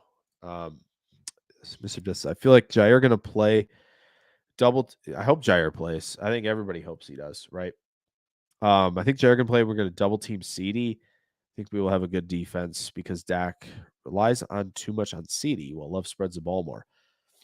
So I yes and no, at least in my opinion. Yes and no. I think they do use CD a lot because they should be because he's an elite receiver, right? Like they're giving him a lot of different targets, right? They're giving him targets at all levels of the field, which they should be doing. But I do think Dak, when you watch him, he definitely tries to feed the ball up the seam to Jake Ferguson. They get Brandon Cooks involved a lot. You're starting to see Jalen Tolbert get more looks in that receiver room because Michael Gallup really doesn't have it. So I think he's spreading the ball around enough, but obviously CD's the focal point of the offense as he should be. I don't know if they're going to necessarily double team. They may work on they may work on some like cone coverage and stuff like that where they're playing high and low on him a little bit when he's roaming the middle of the field. So I guess you could call that doubling. I don't know if they're necessarily going to run like cloud coverage on him, which is more like playing high low on the perimeter when he's out wide. I don't see them doing that because they'll be in quarters anyway. So they'll have eyes that direction. But I think we know CD's going to be moving around everywhere. So you're going to have eyes on him for sure. But I do think that the way they sort of contained Jefferson pretty well in the New Year's Eve game against Minnesota, they can do that with Lamb a little bit. And I think they've kind of figured out, they've kind of transitioned back into more zone than a lot of cover 3, cover 1, single high stuff, which is good. Ultimately, though, you're probably going to have to force a turnover or two in this game to win it. Brian says Dadrian Taylor Demerson does things like Cooper DeJean. Brian, do you think Javon Bullard can do that too? I think Javon Bullard can almost do that. I don't think he can play outside corner. But I think Javon Bullard, he might not be big enough though. But like Bullard might be able to do a pretty decent amount of what DeJean can do. Yeah, I don't mind the secondary like as well, and I agree. It just needs I think it needs starters. I think Valentine's an excellent depth piece. Rudy Ford can be that second or third safety perhaps, and you have Jair. They got to get more talent at corner. They got to get more in at safety, and I think that they're going to be able to do it. They've got the capital to do it. I want to see it. So, also says I feel like we're going to call up Long for the practice squad. I think that's pretty. I think it's pretty guaranteed, right? That they sign him, they get rid of Kenyon Drake. If Jair doesn't go, Long is probably going to be called up. I would say that the draft class is deep in both safety and corner. At safety, I don't think it's super deep. I think there are talented players. You're going to have to be able to pick your spots at the position because there were some safeties that went back to school. Cole Bishop's a box guy. To me, you're looking at Kinchins, you're looking at Newbin. Bullard, maybe, but he might be too small for Green Bay. Looking at Rod Moore from Michigan. And then someone like Bo Braid from Maryland. Other guys I think are too boxy. Kalen Bullock's okay. I don't think that it's oozing talent. Corner, I agree. I think corner is really good. Corner is a good class. There's talent at the top. There are guys in the mid rounds that are really intriguing, like a Kalen Carson from Wake Forest, a Max Melton from Rutgers, a Kyrie Jackson from Oregon. So there are plenty. The corner class, I think, is going to be exciting, and they're going to be able to go, yeah, we can go day one. We could go a couple on day two and one another on day three. Safety, they might have to kind of pick their spots. So I'm a little worried there, which is why they could go like a Xavier McKinney route, maybe in free agency if they're willing to do so. Amir says Gary too soft spoken and Clark too.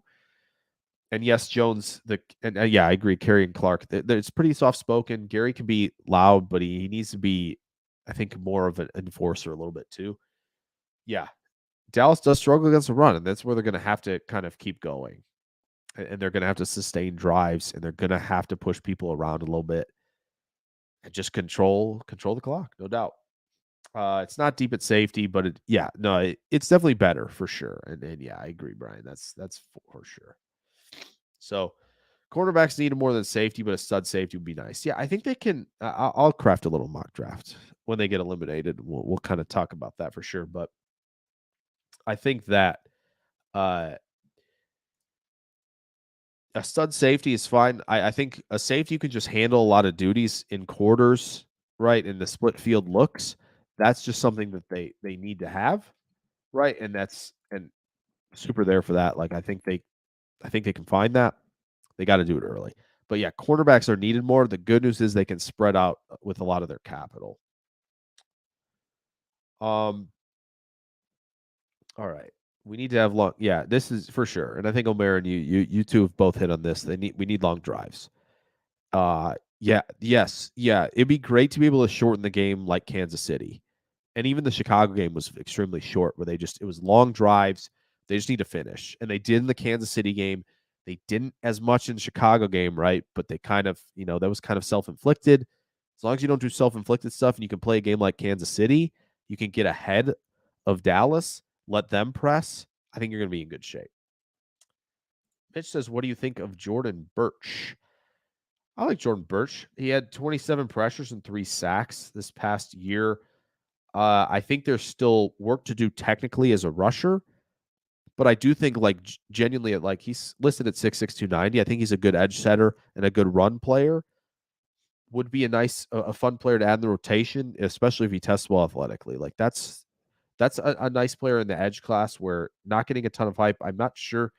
I don't know if he's declared or he's at the Senior Bowl. He might be. But it's a name. It's an intriguing name for sure. Adam Huddle says Green Bay having just slightly less draft capital than the Bears is hilarious. There's no doubt. So I think it was Tankathon who did this, and somebody shared it where it was like, oh, Green Bay's got the 4th highest draft capital at this moment, right? If they win, it's gonna deteriorate a little, but they're the only team in the top 8 of the top draft capital to make the playoffs, which is awesome. That is super fun. That's super exciting. That makes this offseason really exciting. It makes football here yet in 2024. It's exciting for sure. Will Packers wear their green home jerseys? Maybe. I'm not sure. I thought they had a post earlier this week that they were prepping the away jerseys. So maybe Dallas is wearing their blues. I don't know. I think Dallas has maybe it's a little switch. Maybe it's a little switch in superstition wise, because I feel like Dallas has pretty much worn their white jerseys against Green Bay forever. And they've lost 9 of the last 10. So maybe they're switching it up and they're going, nah, we're gonna make you wear the white jerseys. We're tired of this stuff. So yeah, no, I like this. Airjoy says, I think Van Ness is technical with regard to defending the edge runs a priority. The other guys don't seem to play with that same level of care. Yeah, no, I think that's fair. I think he does. He plays with a ton of power, like you said, and when he's in the dirt, I just feel like he's in better position to handle a lot more. And yeah, no, I like that. That's a good take. Yeah, I think for him at Iowa, it was run defense and then the speed to power, right? The explosion to power out of that 3-point stance was really what he did his best. Brian says Bullard maybe not outside. Yeah, I don't think Bullard could play outside corner, but I think he could do the nickel safety stuff that I think a lot of us see in Cooper DeJean. But yeah, outside corner, no chance. So, yeah, Keaton Oladapo from Oregon State is a nice sleeper as well at safety. That's a really good shout out, Brian. And not at all surprising that you're the one to shout that out. He's going to be the Senior Bowl. He'll be definitely somebody I get eyes on. So I'm not sure of a lot of Oregon State film that I can go through, but it'll be nice to see him down there. Yeah, Brian W. Max Melton is indeed Bo Melton's brother. It'd be fun to have both Meltons in that. And Brian also coming in here. Brian Maffey says the same thing. We talked about that earlier. He definitely plays. Yeah, he plays physical ball, and in the Big Ten, you definitely have to. You can't get away with a lot.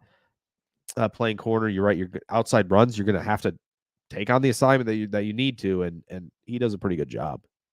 He'll probably be a mid-round guy that I think Green Bay will be in on. So, all right, here we go. Low key, the NFL should have games on Saturdays and Sundays rather than Mondays and Thursdays. I know it's a hot take. I'm fine with them eliminating Thursday night football. I know it's nice to have football on a quick turnaround every week on Thursday, but player safety wise, I'm fine to just play Sunday, Monday. I would not get rid of Mondays personally because I like it.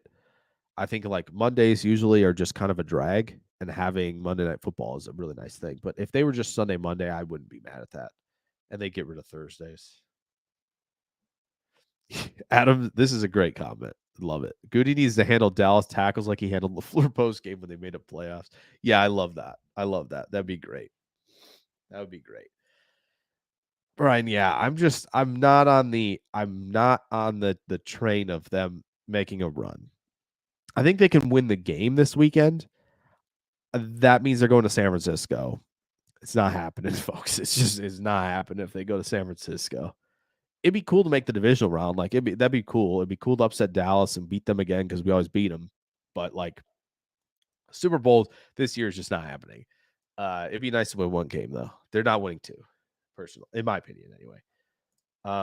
Got to keep Barry's D off the field. That involves time of possession and yes, Mr. Aaron Jones. So, and Omer is just heading out just now as I've finally almost caught up to the comments here.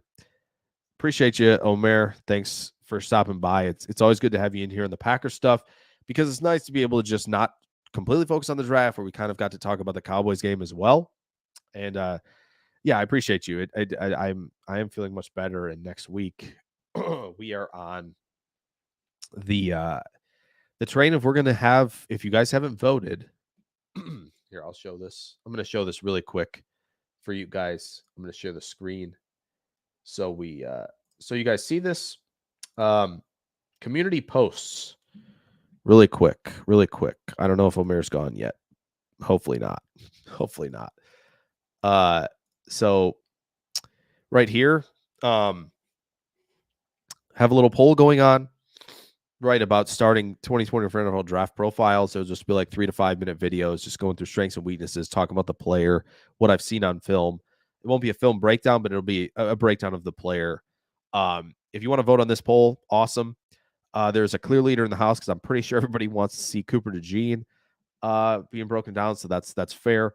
But if you haven't voted in this, go vote on this. There are going to be a lot of polls all draft season, just like, oh, and I'll probably do this after this one's done, and I'll put another 4 up there with the 3 that don't win, and we can vote again. But yeah, this is something to go vote on that in the community tab if you can do so and would like to. Okay. Yeah, physical do. We mentioned that.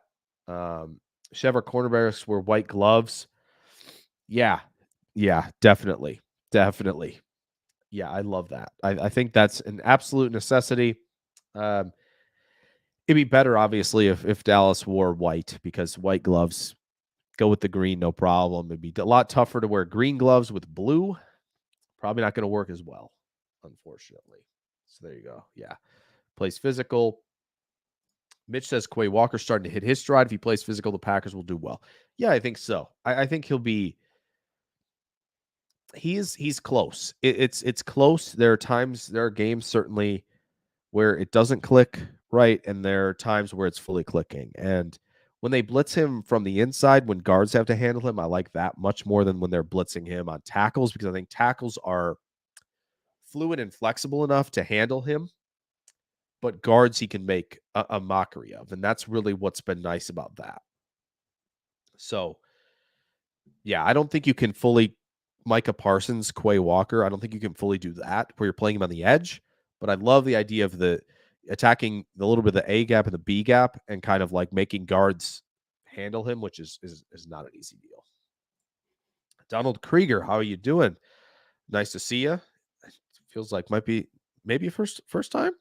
First time in the chat. Like, have you given your score prediction? I'm gonna say let's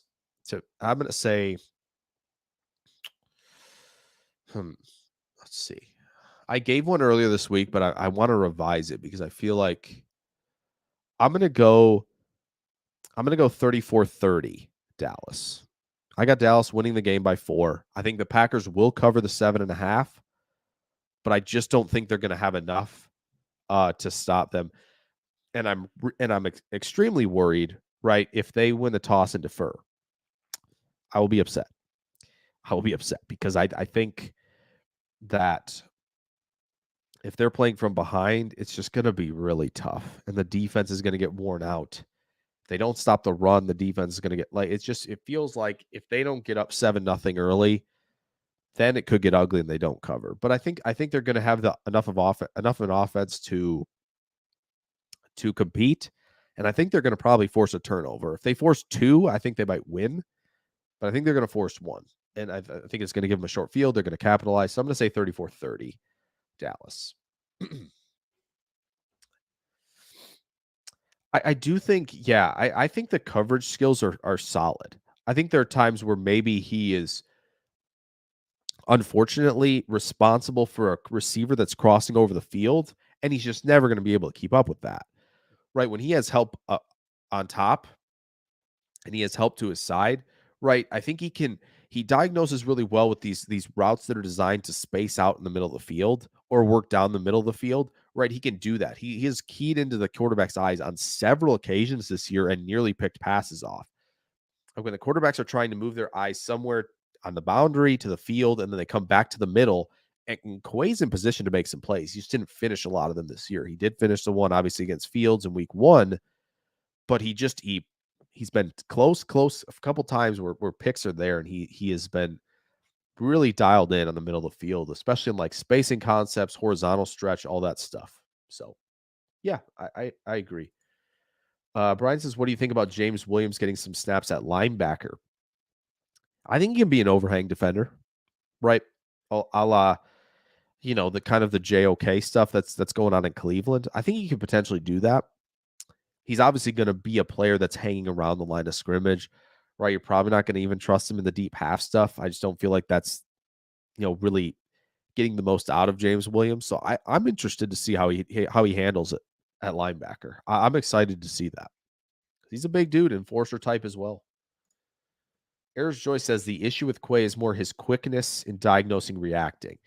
Yeah, the run game, he was again another guy that was kind of like a ball of clay with a lot of size, a lot of acceleration, speed, hit power, stopping power.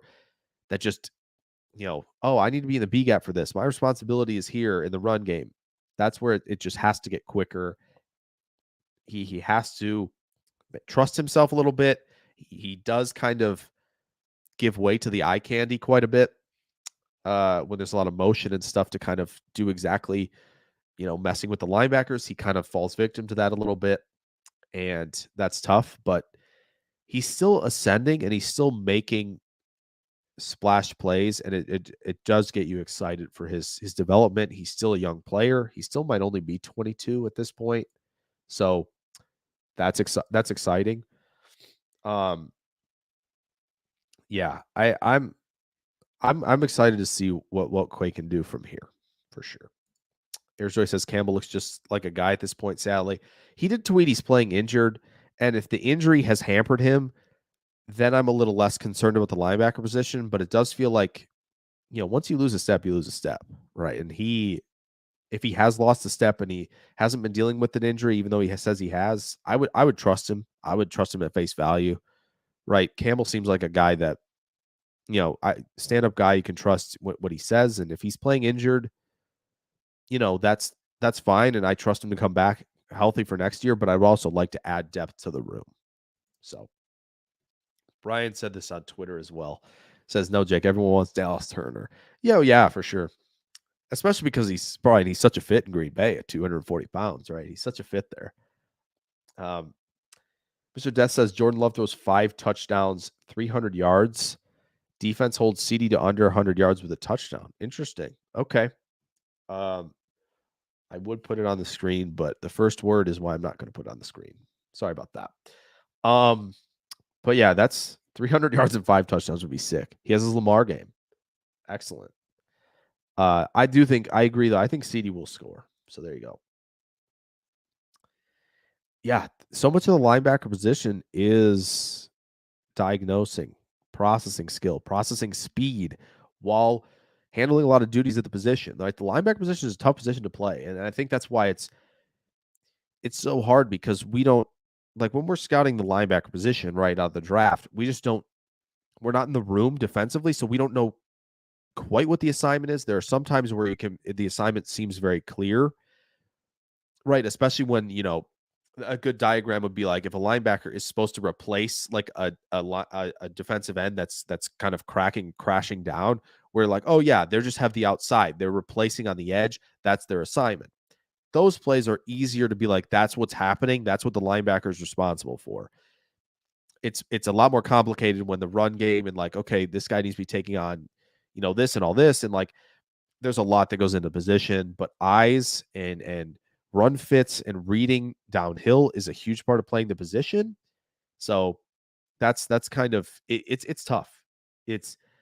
But yeah, it's when you can get linebackers second guessing, and that's a lot of what Miami does. You're in a great position because the middle field opens up, right? If you have them guessing the entire time, they don't know what's coming, right? When you run the ball, throw the ball, it's teams have really done well. They're especially a select few with motion and using motion the right way to take linebackers out of the plays. And play action obviously takes them out of the play as well when you have effective play action because they have to respect you.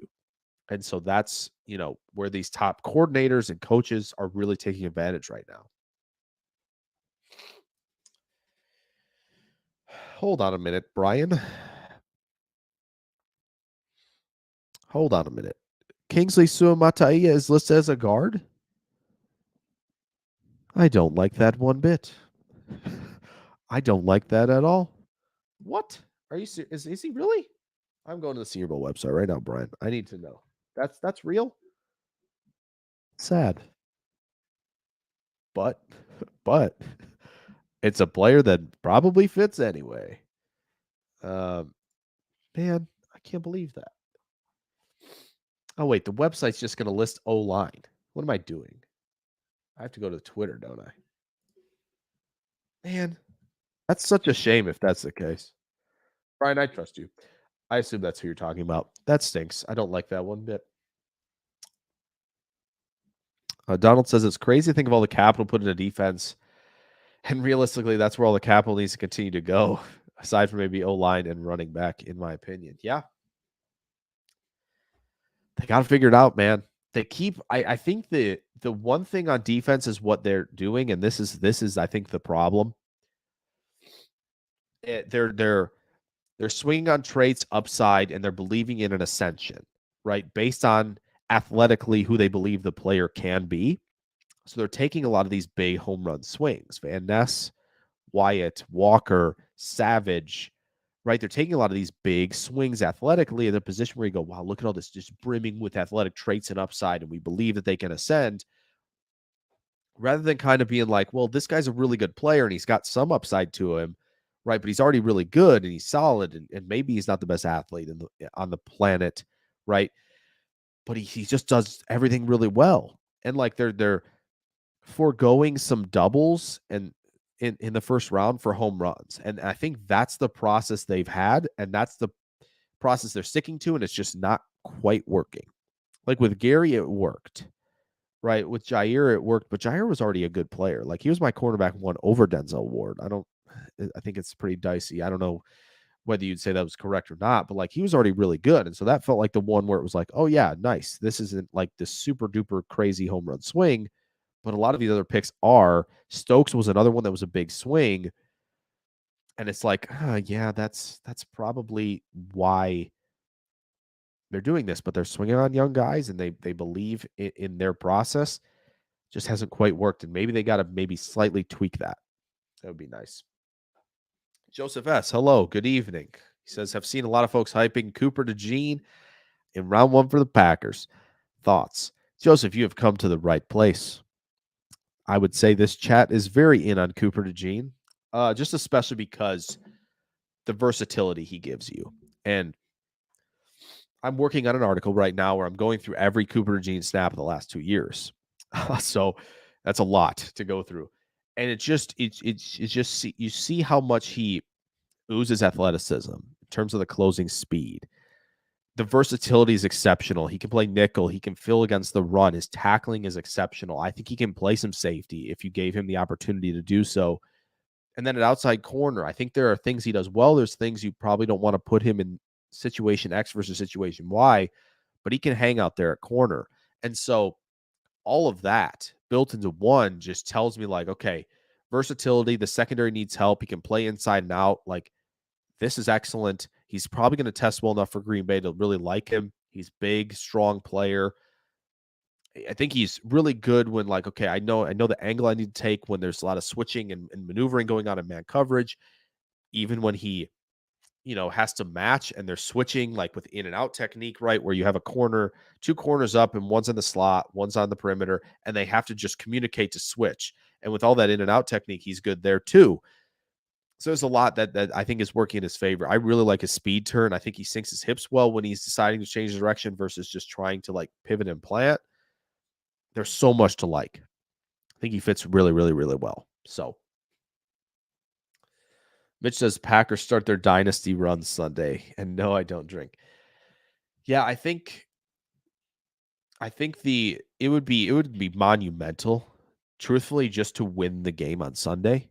I don't care if they beat San Francisco or not. Spoiler alert, probably not going to do it.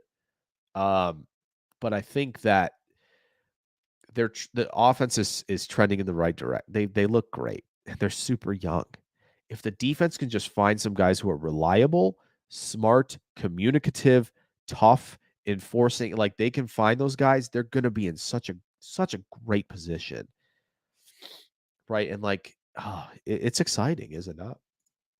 All right. There's Joyce says I want and probably hang out here for about 5 or 10 more minutes at most, and then we're going to call it a night. These are always so much longer.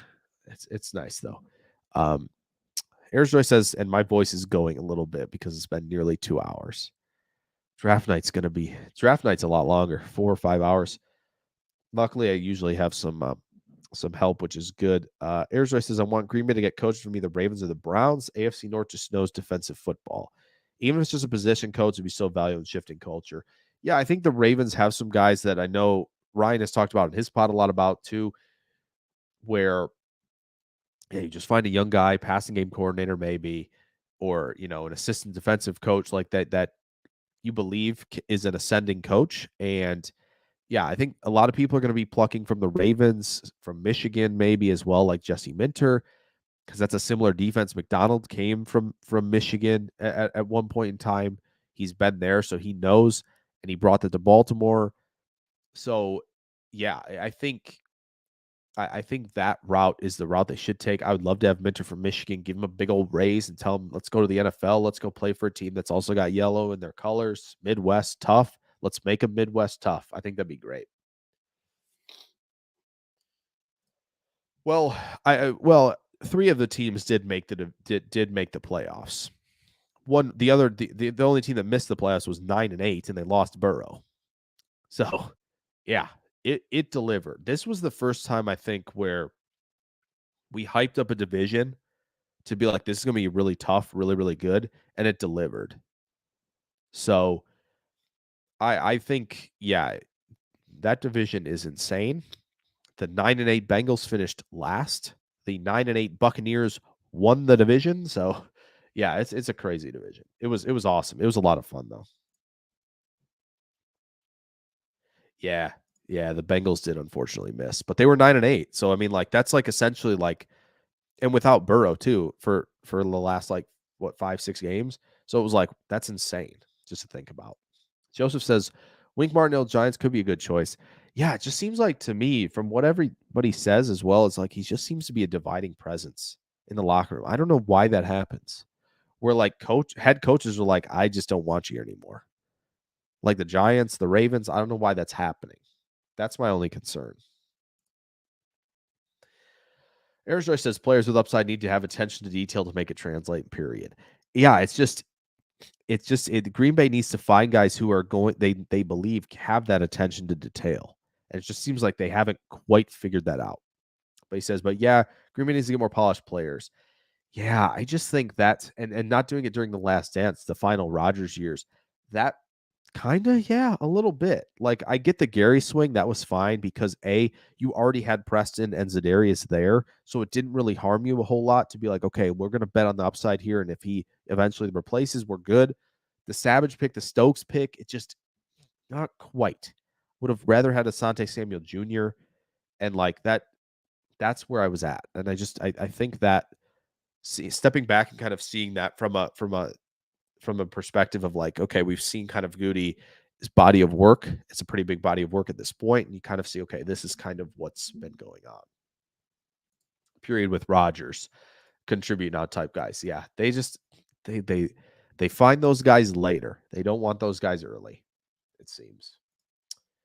Brian says per Jim Kingsley is going to play both. Okay. It'll be interesting.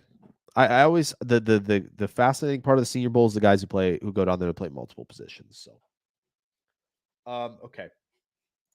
Yeah, Adam Huddle says Wink has that Rex Ryan feeling attitude.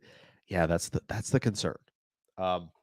Joseph S says, who, as we've passed the 2-hour mark, who are some left tackles and centers you hope the Pack could land in the draft?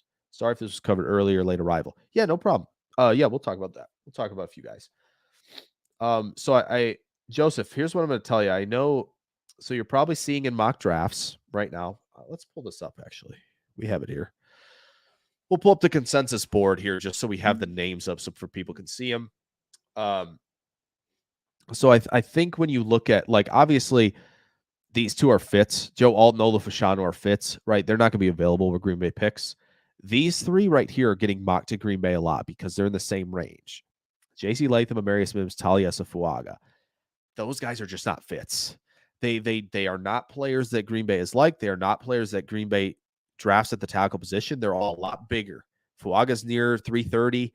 Latham is 335. Mims is 340. They've stuck normally under 320 at the position. That's where I think they'll look.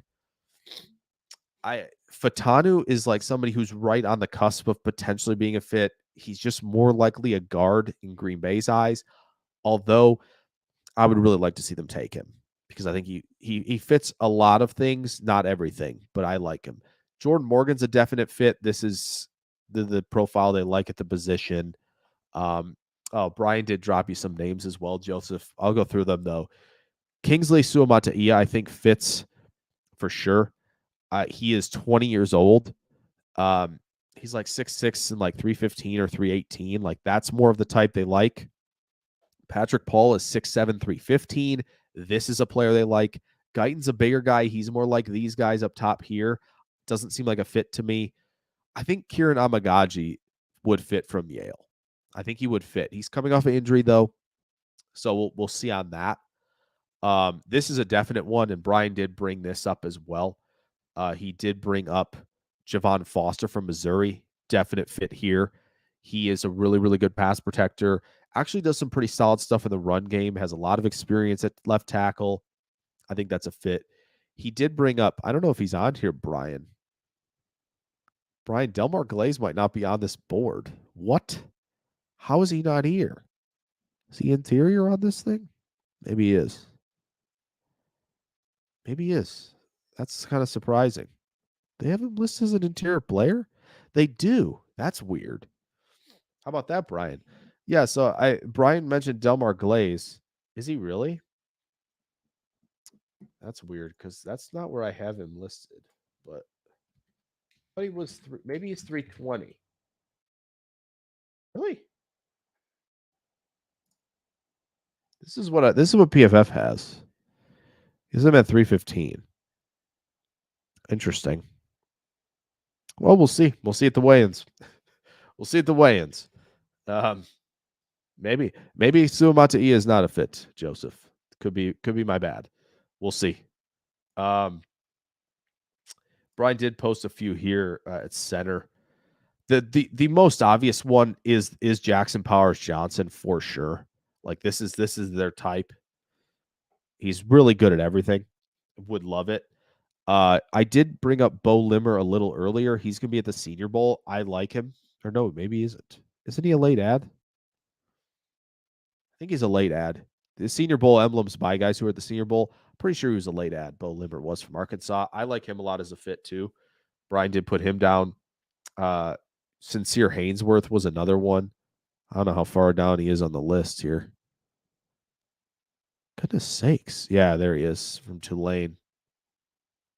I didn't see Barton. Oh, Graham Barton at center. Yeah. Problem with Graham Barton at center is he's probably going to be gone. And they're not going to pick him at 19. His projection right now is San Fran at 31. They're going to have to move up for him if they want him, I think. So, yeah. Brian's got you covered, Joseph, but I'll obviously throw in my 2 cents as well. All right, there we go. Erzroy says, makes me wonder if Goot was truly over enamored with guys like Savage and Stokes. Athletically, probably, yeah. And maybe he thought Devontae Jones combo was enough. Yeah, I think so. And I think like he probably thought that was enough. He probably thought Rodgers could handle, a Devontae and then not much else at receiver because he's Aaron Rodgers, right? And he could handle a guy like Robert Tonyan playing tight end, right? Like or Mercedes Lewis.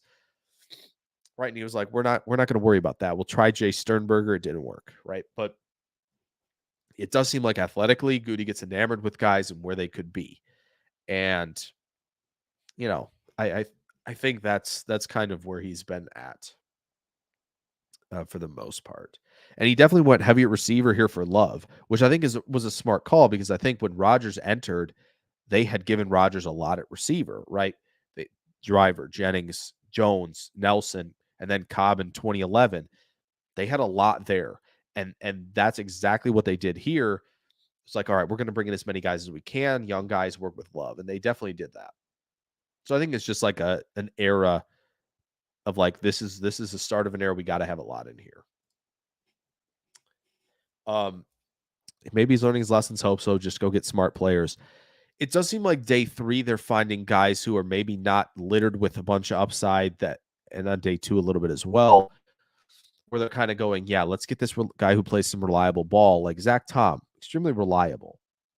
And like, Rasheed Walker, they're like, this is valuable. Like Kingsley Nagbare, not a supreme athlete, I don't believe, but it was like, this guy can provide a role.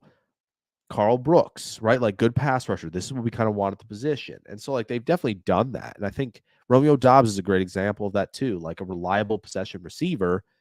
He has his drops. He's kind of got that James Jones in him a little bit.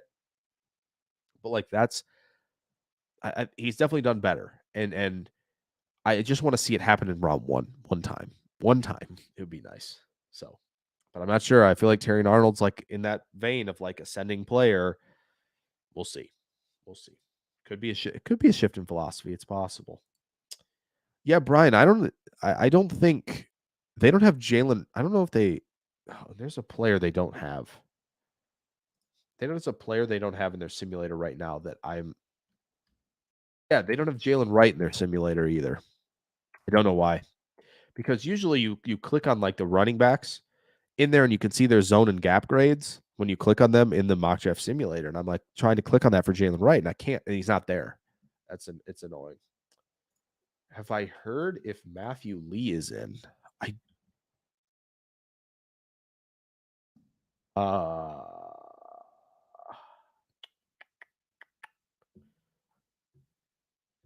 don't know. There's a lot of play. Like we still have oh no. Wait. The Miami Hurricane has him declaring back in December. Huh. That's the top result I found. Says he is in. I assume he's not on the consensus big board, is he? Oh yeah, he is. He's there. He's at like 408. Yeah, it says the news from December 12th, it says he's in. So I guess so. Oh, we're finally caught up. We finally did it. We caught up. So if there were everybody got last minute questions, you can toss them in here. Otherwise, yeah, I think Brian, I'm pretty sure he's in. And I think, like you said, that's another option at center from Miami. It says he is, at least on the news, but that's what it says. I don't know if that's confirmed. Obviously, guys can change their minds, but pretty sure he is. Let me see if I can go to one more thing. There's one other place that I can look that has the tracker. I know Alex Katzen does it on a Patreon, but I don't have that at the moment. Let me see if he's on here. Just making a quick chat before we jump out of here because Joseph asked this question. I think it's a good. Yeah, Matthew Lee's listed on a declare on a declare board here. Yeah, so he's in. There's another center fit for you, Joseph. because I think, yeah, there you go. Adam says he kind of doesn't hate Goot's approach in round one, swing for the fences, aims for elite. It did work out for Love and Gary. I just think they kind of have to kind of pick their spots positionally a little bit more with that, because I think if you look at corner, it felt like Jair was more refined. Stokes was the upside play, and look, the more refined player has been better. And so I think they kind of it's positionally picking spots of like what the upside play should be versus like, okay, this is a little more floor in our selection. I think that's where they kind of have to figure it out. Dude's a mauler. Add him to the list. That's good news. Airjoy says Watson and Van Ness are my favorite upside players from Goot. Van Ness, I wasn't as thrilled with, just because I thought there was a lot of work to do. He's doing okay. He's doing a lot better when his hand is in the dirt. And so that's good news if they keep him doing that. And that kind of shifted midway through the season. And you'll see that in my rookie review video when that drops. It seems like that made it easier for him. Now I know if he, potentially, they're going to ask him to drop into coverage because he's a pretty good athlete. And like, yes, so playing, in a 2-point is something he'll probably have to get better at. But, it's looked better than I've thought this year. Watson was a little iffy for me. Obviously, the speed was excellent, but like my brain is still fused on like the complete receiver and what that looks like, release, route running, right, route break transitions, all that stuff. So Watson wasn't my favorite, but he was like somebody was like, okay, it's speed, it's versatility, right? There's a lot he's doing there. Take care as well, Mitch. Yeah, I'm getting stuff. Your nose is a little full, and I don't really want to blow it on stream. But the weather has shifted a little bit. A lot of heavy air with this snow, so a little bit. But take care, Mitch. Hopefully, we'll see you next week on the live shows again as well. Should we extend Jones? Have a running back learning from Jones if they take 1 year to learn? Yeah, I'm down with that. I think you could keep Jones for 2 more years, really, as long as you kind of limit the carries and don't make him like a 300 carry player. That's that especially. Because I think 2024 and 2025 they're going to have to address running back, and then I think the room will be kind of transitioned fully from kind of the old guard and what they've had to, what it's going to look like in 25. So I'm fine with that, because he still looks excellent when he's not like having a 300 400 carry season. So yeah, I do think Van Ness played more disciplined than Gary, but I do think Gary had a lot more flexible burst and could turn corners a lot better. So like athletically, from a flexibility and burst standpoint, that made him more intriguing, because Van Ness, to me, when they're running stunts, it feels like he's kind of laboring to make him change direction and all these twists that they run. It's just like when he's in the straight line and he can set an edge and he can play physical, that's when he's at his best. And he can drop into coverage okay. I just don't the stunt to me when he turns and he's trying to like kind of maneuver around on a kind of a curvilinear type of track, it seems to be just not as smooth to me. Joseph S. asks, how is safety Javon Bullard from Georgia as a draft option? I like Bullard. I think he can play nickel and safety. He played more deep safety this past year, if I remember correctly, for Georgia. I like him a lot. I do think Brian's got a point here, and they might seem similar to Branch, and I think he might even be a little bit smaller than Branch as well, and so that might deter Goody from picking him. But again, Javon Bullard's a good football player. Really like him. So yeah, I really like Bullard. I think he's one of the safety prospects in this class that hasn't gotten the Kinchins Newman tier of excitement that I like quite a bit. Him and Rod Moore from Michigan. So Donald asks, does Goot take swings in round one because of the value in the fifth year op? Well, yeah, of course. Like that's why you're taking teams take QBs, even if like, upside plays like Jordan Love, trading back in the first for Jordan Love.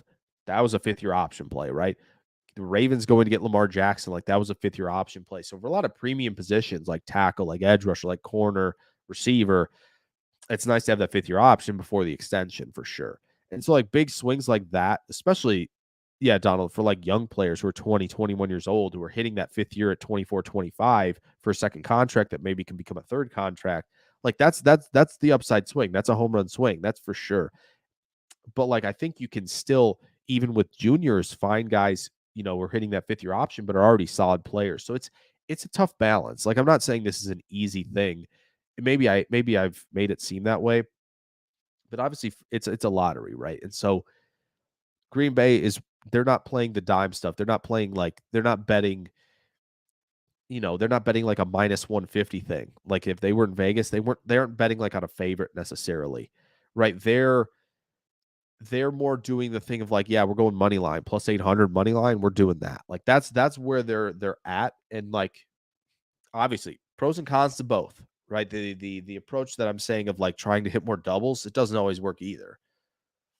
But there are some home run swings that I feel like were definitely big home run swings where it's like, that's Stokes, especially. I wasn't like super thrilled with that because I thought there were better corners. Like right now, who like I think could have come in and played a lot of zone and like done really nice things, because I think Stokes was at his best when he was up in your face and just turning and running, right? Like man coverage, cover 3, like that felt more of his speed. And just like if they're not going to do that, that's not as great of a fit either. So I think that with the stunts, so Adam and Airjoy are both talking about this with the stunts.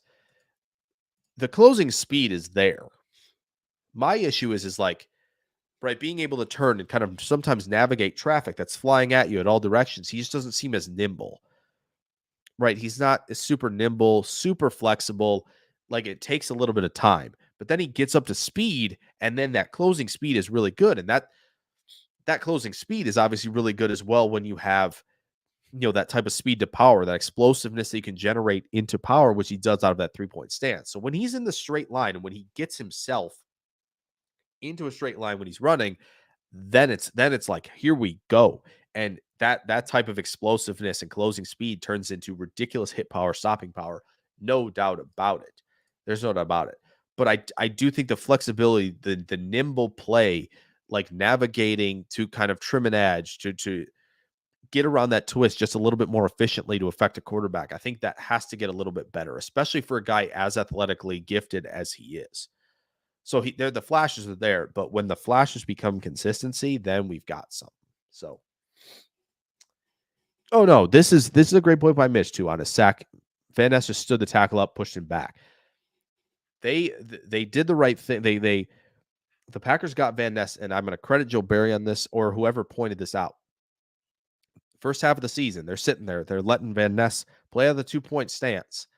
Just was not his forte in college. I know they were trying to get him comfortable with it, but it just didn't work. And then halfway through the year, they're like, wait a minute. This guy was exceptional. The talented player that we saw snap after snap after snap in college was playing out of the 3-point stance, right? He's getting low out of that, explosive first step. In 3 steps, he's got great positioning with his body. He's got great power that he's generated from all of this explosiveness that he can just drive people back. And like, that's the type of rushers they've liked, these bigger dudes who can generate that type of power from that type of explosiveness. So like that type of strength, why they call him Hercules, why I called him Hercules in training in the rookie breakdown in the video kind of I did when he was drafted. Like, this is what the vision was. I do think he's ahead of Gary in some aspects. I do think he's behind Gary in some aspects, but like the vision is certainly there for sure. So yeah, Brian, I was kind of surprised. Thought they might even take Campbell the other corner instead, but that was kind of, the Stokes pick was a little strange. That 2021 draft was strange, no doubt. Adam says knowing Joe Barry, Van Ness probably pointed out it could have been a positional coach for sure. Like, that's just, it seems like they were trying to get him to do some of the things Gary was doing, some of the things Enigbari was comfortable doing as well in college. And they're like, it's just not working. We got to get him back with his hand in the dirt. So, yeah, I think Van Ness, the pass rush plan and kind of like processing what the tackle has already done after a couple steps is definitely something where he has to get just more comfortable, right? Hesitation steps, right? A lot of that stuff that a lot of the just the technicians are really, really good at is definitely something he has to get better at. But the explosion to power is like Mitch said, is just like that's the that type of explosiveness and power. You can sometimes get there, right? You can sometimes get there with the strength, right? You can get in the weight room, but those type of things you just don't see out of everybody. And that's definitely why they picked him in the first. So, but yeah, I do think if he wants to become that technician, right? You can see him sometimes work that rip and dip move, and he's got that a little bit, and that's a good move to have. Keep expanding, and we're gonna be in good shape, I think. So we're drafting a punter first round. I don't think so, but that's funny. Brian says I wanted Samuel Jr. I think a lot of people wanted Asante Samuel Jr. for sure. I think he had a really, really nice zone feel, good eyes, could close, obviously could create turnovers. So, yeah, Adam, this is exactly what the Van Ness pass rush plan is right now, no doubt, and that was the pass rush plan at Iowa. So I'm gonna create a giant collision and hope I drive you back 5 yards into the lap of the QB. And that works in college. And it can still work in the NFL if the body positioning is good. And on most of his sacks, you see good body positioning in the contact phase. And that's really good. And so it works. But when you have more moves, then you become, especially with his athletic potential, I think you just become that much more dangerous. So, yeah.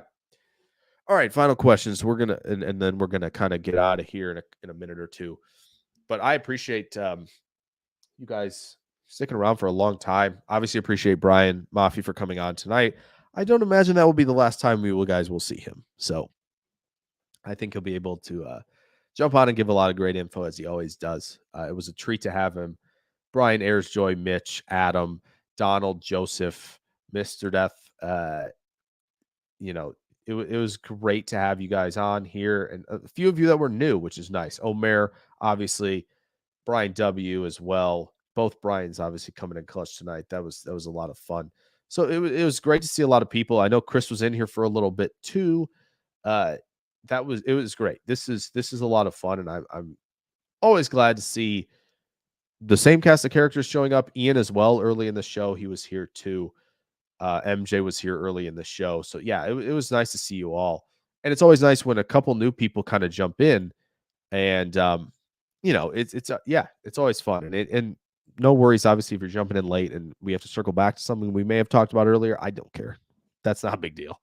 We'll get to everything. So, that's nice. So, thank you, Mitch, for showing up and always, Mitch, honestly, thank you for a lot of great stimulating conversation, genuinely, because it's always fun to just kind of even have a discussion debate with you. It's a good time. So I enjoy it. Thank you. Brian, we'll definitely work some out for that. And Brian, we may have to get you on like not even just this show, but like the draft show as well, and kind of go through some stuff with prospects. If you got a position you like, just message me, and we can discuss that as well. Adam would like some score predictions. If you guys are still here, drop some. I think that'd be fun here for the final minute or so. Mitch says Green Bay 37, Dallas 17. So I got Dallas winning 34-30. So I'm taking Green Bay and the 7.5 points for sure against the spread. So I got 34-30. Here, I'll post it. I'll post it so we have it, so you guys can roast me if Green Bay wins. So there you go. Okay. Thank you. Ayers-Joy, another one. Great stimulating conversation. Always a great time. Yeah, hope you guys enjoyed this. If the Packers lose on Sunday, I think we'll be doing a mock draft on this show next week. So definitely. If not, well, we'll be able to talk about a 49ers game. That'll be interesting and other prospects. So thank you guys. Adam says 37-35 Packers. Right now I'm on an island picking Dallas. Brian says, give me kickers. Okay. We can talk kickers on the show. Ryan, let's just do all the specialists. We'll talk Torrey Taylor for like 25 minutes, right? How good he is, punter from Iowa, and that'll be a good time. Joseph also has the Packers win 28-24. I'm definitely on an island right now. Definitely on an island. That's not ideal. Not ideal. Next week, if the Packers win, please come to roast me. That will be a great time, for sure. But everybody's taking Green Bay in the points so far. So I think it'll be a fun game. I really do. I think it's going to be a fun one. Win or lose. Win or lose, like I think this is a good starting point for a season. I know defensively there was some stuff that didn't quite go the way Green Bay wanted it to, but there's still players there that I think are very, very fun. So Adam says his wallet's with Dallas. The thicker kicker, we can do that too. And Mitch says we're dreamers. I don't think so. I genuinely think they have the opportunity to do it. It's just a few things I think have to fall into place for it to happen. So that's what I would say right now. I just think they got to create 2 turnovers. I think they got to have a 7-0 lead, maybe even a 3-0 lead. But like taking the ball or getting the ball first and scoring, making Dallas play from behind is a big deal. And I think Jones has to have a pretty giant game for it to work. So I think those 3 are the things. Limit possessions, obviously. Omer was talking about that earlier too. So there you go, guys. We got some predictions in. Those will be fun to revisit next week. Like I said, thank you all for showing up. The regulars, of course. As I said, thank you, Brian, for jumping on for the first 30 minutes or so. That was great. Yeah, and thank you to the new folks for dropping in, because we're going to be here every Friday night through the draft. So that's the plan, at least. Should be a good time. I'm going to get out of here. Quick read these final few comments. Eager to hear some typical Mike McCarthy quotes. There's no doubt about that. Yeah, they do have Ron Torbert this week.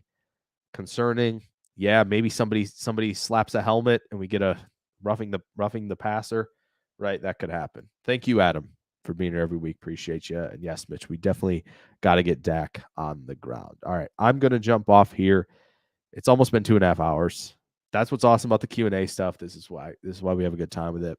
But yeah, I will catch you guys next Friday. Really quick on the scheduling this week. If Green Bay wins, probably won't see a whole lot of Green Bay videos yet, because I want the rookie reviews to include the playoff games. But those will be out the week after Green Bay's elimination.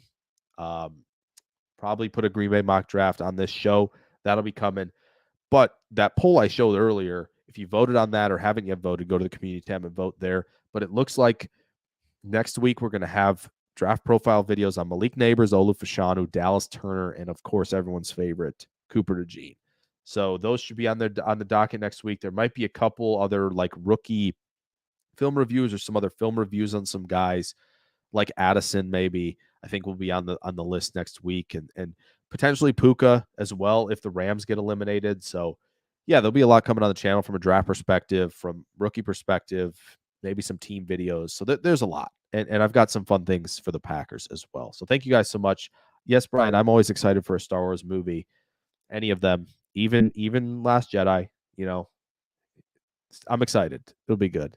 Excited for more Bad Batch and more Ahsoka for sure as well. But we'll call it a night. Thank you guys so much. And I will see you guys either in the comments section or on the shows next week. NFL Draft Live will be next week as well.